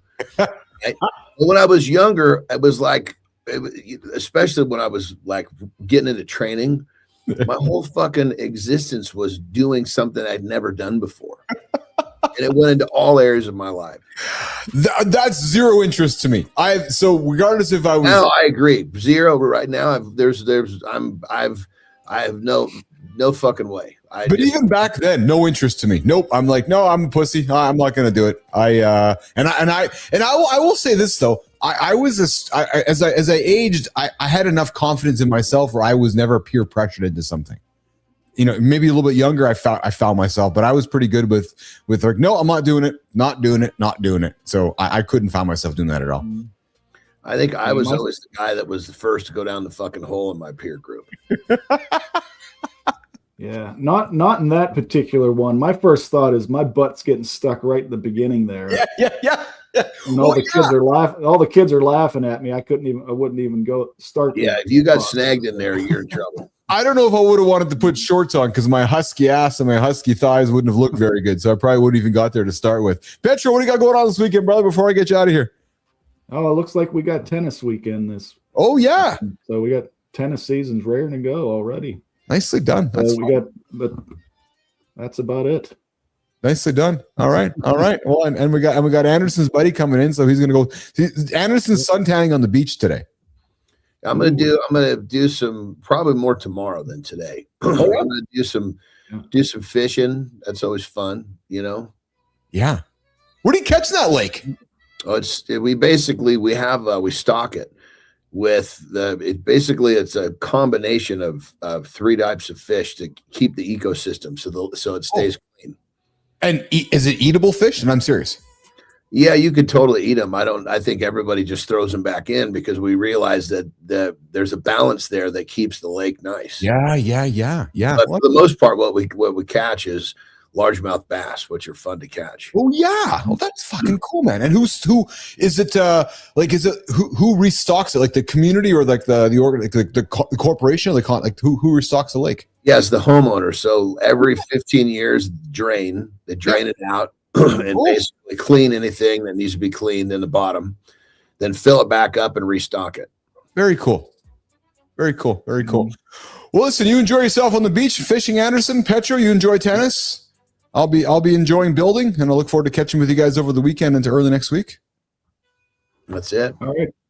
Have a good look, my brothers. All right, boys, we're getting them out of here. Petro's out, Anderson's out. You're going to resume the show with me. You're just left with me, Jimmy. Let's get these guys out of here. See you guys later, boys. Petro's gone. Anderson's gone. Billis is left. Mornings in the Lab with Keith, John, and friends. We get up, we get after it live, 8 o'clock right here on the Mornings in the Lab network. We got Jimmy behind the scenes. We got Kai behind the scenes. And, of course, we got producer Neiman behind the scenes as well. What is left to talk about today? Well, I got a monologue coming up here in a couple minutes. We got Maya Reyes joining us here in a couple of minutes.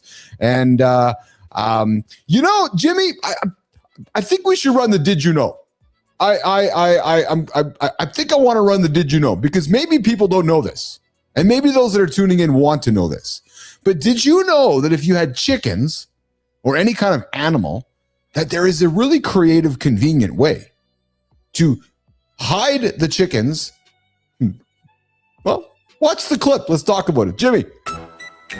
Did you know painting chicken wire matte black can make it nearly vanish on camera? It is a simple trick that feels like visual sorcery. That effect comes from negative space. The dark paint kills reflections, so your eyes stop seeing the wire and start believing the background. Instead of noticing the fence, your brain locks onto the green behind it. The gaps take over, and the structure melts into shadow. It works because matte black absorbs light. Less shine means less outline, and less outline means the chicken wire practically disappears. Against a darker corner or leafy background, the illusion gets even stronger. What looks obvious up close can look invisible from just steps away. This is why set designers and backyard builders love the hack. You keep the barrier, but lose the distraction. So yes, black paint on chicken wire is not magic. It is smart visual psychology, and your eyes do the rest. That's your today's Did You Know? Back to Keith and John.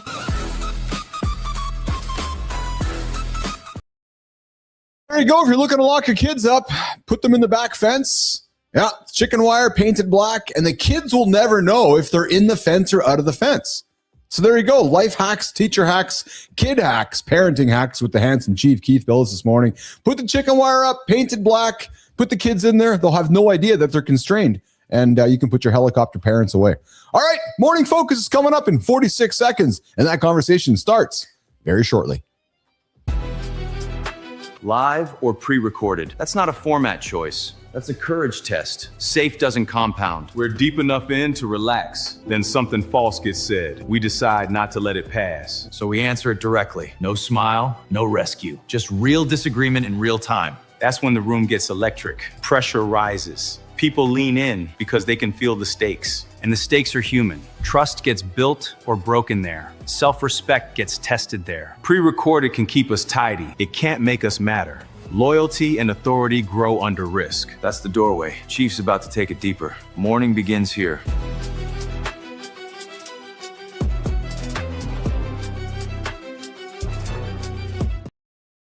The best conversation I had on this show wasn't even planned. No, 50 minutes into this thing. Yep, true story. And the guest said something that I strongly disagree with. It was way back. I'm like, I don't know if I agree with that one. We're going to talk about it coming up here on the Morning Focus. What's going on, everybody? Mornings.live. You can come check into the show. Come check into the show this morning, 8 o'clock Eastern time. Mornings.live. You can come in, check into the show. Show us your proof. Show us your up. Show us your Adam. And show us you are out there achieving your big, audacious goals. Our show goes live, 8 o'clock Eastern time on mornings.live, mitl.live if you're lazy. And you can come join myself and John Anderson Monday through Friday.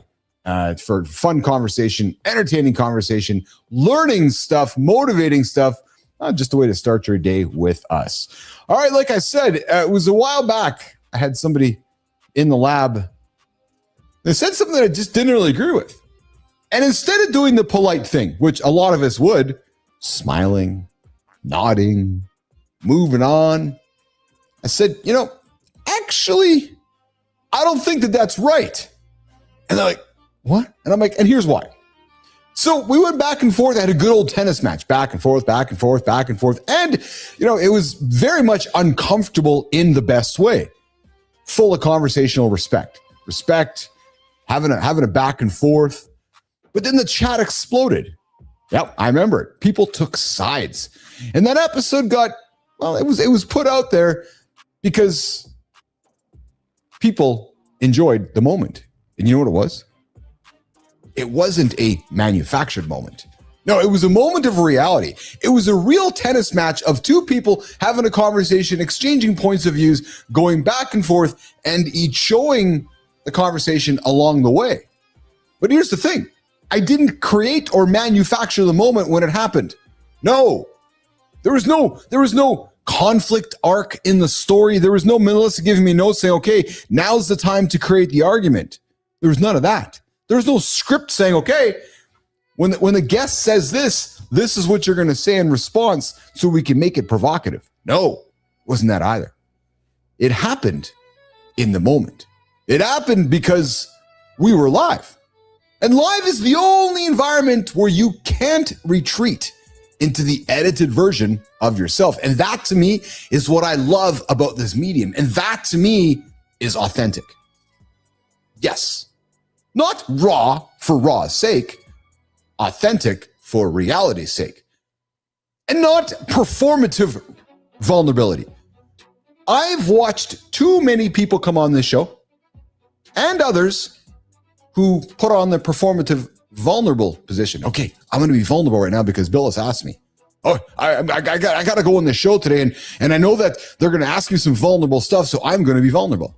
No, not performance vulnerability, not chaos, real stakes, real-time conversation where somebody has an opinion, the other person has an opinion, and it's exchanged. It's a discourse, even if there are reputations on the line. Again, I'll go back to something I had a conversation with a couple of days ago about a high-profile executive going, I don't know if I can go live and have a conversation because my reputation's on the line. I'm like, yeah. Well, your reputation's also on the line if you record it. And your reputation's also on the line if people are talking about you, saying smack about you, and you can't respond. Because safe doesn't build loyalty. No. And safe doesn't even build authority.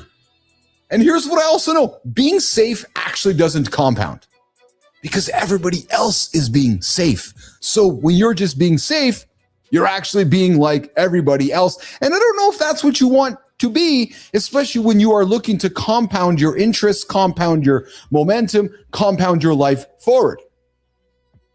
So maybe the question we have to ask ourselves is this, and maybe the question stings a little bit when it's asked, or maybe not. Jimmy Dewey asked the question because let's ask it. When was the last time? When was the last time you, nation? When was it? What, Keith? Tell me. What are you going to say? Well, I'm getting you set up for it. Ears up. When was the last time you said something professionally that felt genuinely risky? And how did it make you feel? And what did it unlock in the moment? Because if you never ever feel risk, think about this. If you never ever feel risk because you're just living a life of safetiness, well then maybe, just maybe, you might not be saying anything real enough. Oh, he's going to say something that's going to sting. Oh, I am. Because ask yourself this, and I'll repeat it one more time just to let you off the edge with something that could be provocative and might get you to move today. When's the last time you said something professional that you felt genuinely risky at? Like, oh, I can't say that right now because I'm going to offend somebody. I'm still not going to say it. When's the last time? Maybe it's today. But when's the last time you said something professional that felt genuinely risky? And ask yourself this, what did it unlock? Because if you go through your day, checking the boxes, responding to the moments, you're never going to feel the risk. Or you just might not be saying anything real enough to matter. Welcome to the Community Corner. Today we are talking about the lies we tell ourselves just to stay comfortable. We like to call it grace or support, but really it's just cowardice dressed up as kindness. If your circle isn't calling you out, they aren't helping you grow. We've got 3 stories today that are going to ask you to stop playing it safe and start facing your bulls. Over to you, handsome chief. Let's get into it.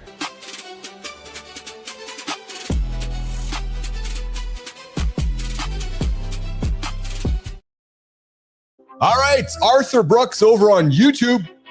He's talking about our cultural obsession with safety. And he's drawing on Jonathan Haidt's work.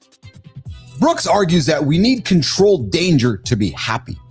And he uses Hemingway's Running of the Bulls as a metaphor. Everyone has their own bulls. They are just hiding from them. And he says that this happiness doesn't come during the scary thing. It comes after, from the resilience that you build. So he gives us this. Here's your action plan. Perhaps today's the day that you identify your bulls. Perhaps today's the day where you visualize yourself acting bravely, making strategic plans so that it's courage, not recklessness, that moves you towards happiness. Think about that. So ask yourself today, what is the bullshit that you're hiding from? Because maybe the happiness might come after the resilience you build running toward it. So today, here's my invitation. Identify it. What's the bull? Identify it. What's the bull? Visualize you're acting yourself bravely and then make that plan so you become courage. You become courageous, not reckless. Okay, over on Substack, The Empathy Myth and The Nice Boss. Next up, Natty Beltran on Substack with a piece called The Niceness Trap. If you think being the nice boss makes you an empathetic leader, you are wrong. No, Natty says you're kidding yourself. Sugarcoating feedback and avoiding conflict is the cruelest thing you can do to someone's career. So truth. Hard to deliver the words, but so important when you're doing it, because when you tiptoe around those hard conversations, well, you're not doing anything for the person over there. You're not building an environment to save space. You're building a distrusting space. You're building a ticking time bomb of resentment. That true empathy that you talk about, that true empathy, it actually demands courage. Courage as a human being, not just the warmth. It's about being present without interference. No interference, baby, no. It's about being present and clear on your boundaries. So here's the thing. Stop yielding just because discomfort feels heavier than truth. And ask yourself this. When was the last time you felt withheld? Right? When was the last time that you withheld feedback to protect your own feelings, pretending it was for time? Okay? When was it? When was it? Ask yourself, when was that last time that you withheld feedback to protect your own feelings? Yeah. I suspect we do it often. Maybe today's the day you don't. Maybe today's the day you're like, nah, you know what? I'm going to put the truth on the table because the truth is what needs to happen, and the truth is what counts. All right, Stephen Flosi over on LinkedIn has taken a sledgehammer to this modern self-support culture.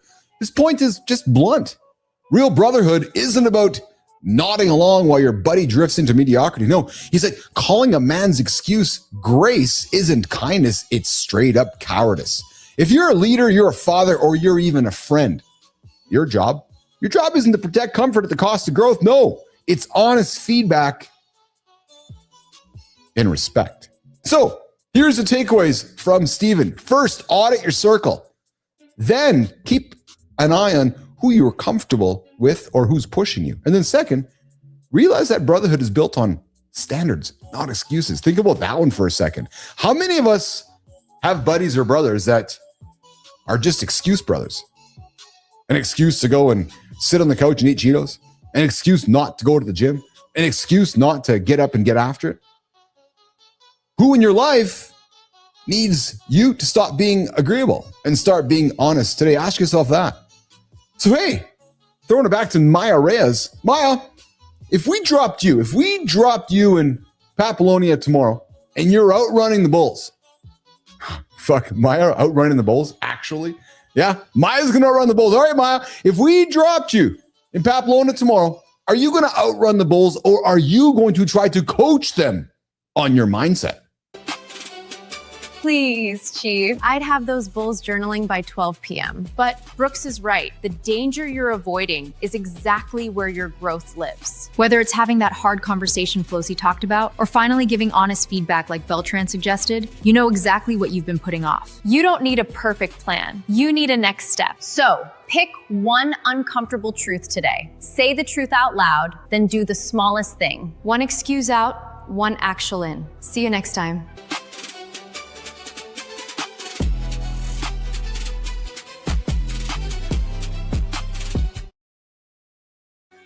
Wow, look at the clock. Jimmy, Kai, let's look at the clock. Looks like we're wrapping up the big show a little bit earlier here today. Boom, boom. Guys, 57% of young men want kids. Women aren't buying it. Nope. Women are like, do you really have do you really know all the responsibilities with having that kid there, mister? Because unless we got this and this and this and this and this sorted out, I'm not too sure. I'm not too sure. We unpacked the growing disconnect. Myself, John, and Petra, we had the conversation about why men might want kids and women aren't.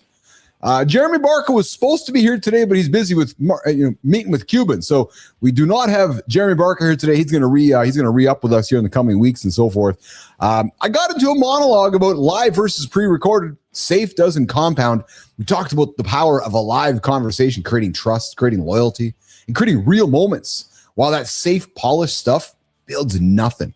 It builds nothing.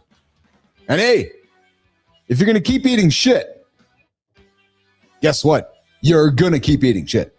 Yeah, poop pills are beating cancer. Apparently, they've developed a poop pill, which helps your gut clean out the shitty shit.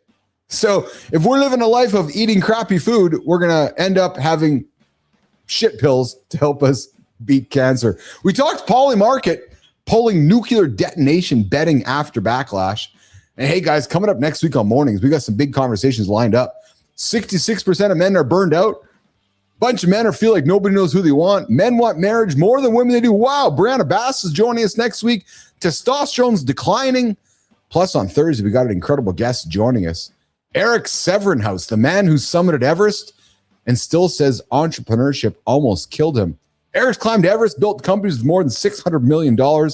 And we're going to talk about the hidden emotional and physical toll that entrepreneurship can take. So, guys, thanks for hanging out with us. Have a great weekend.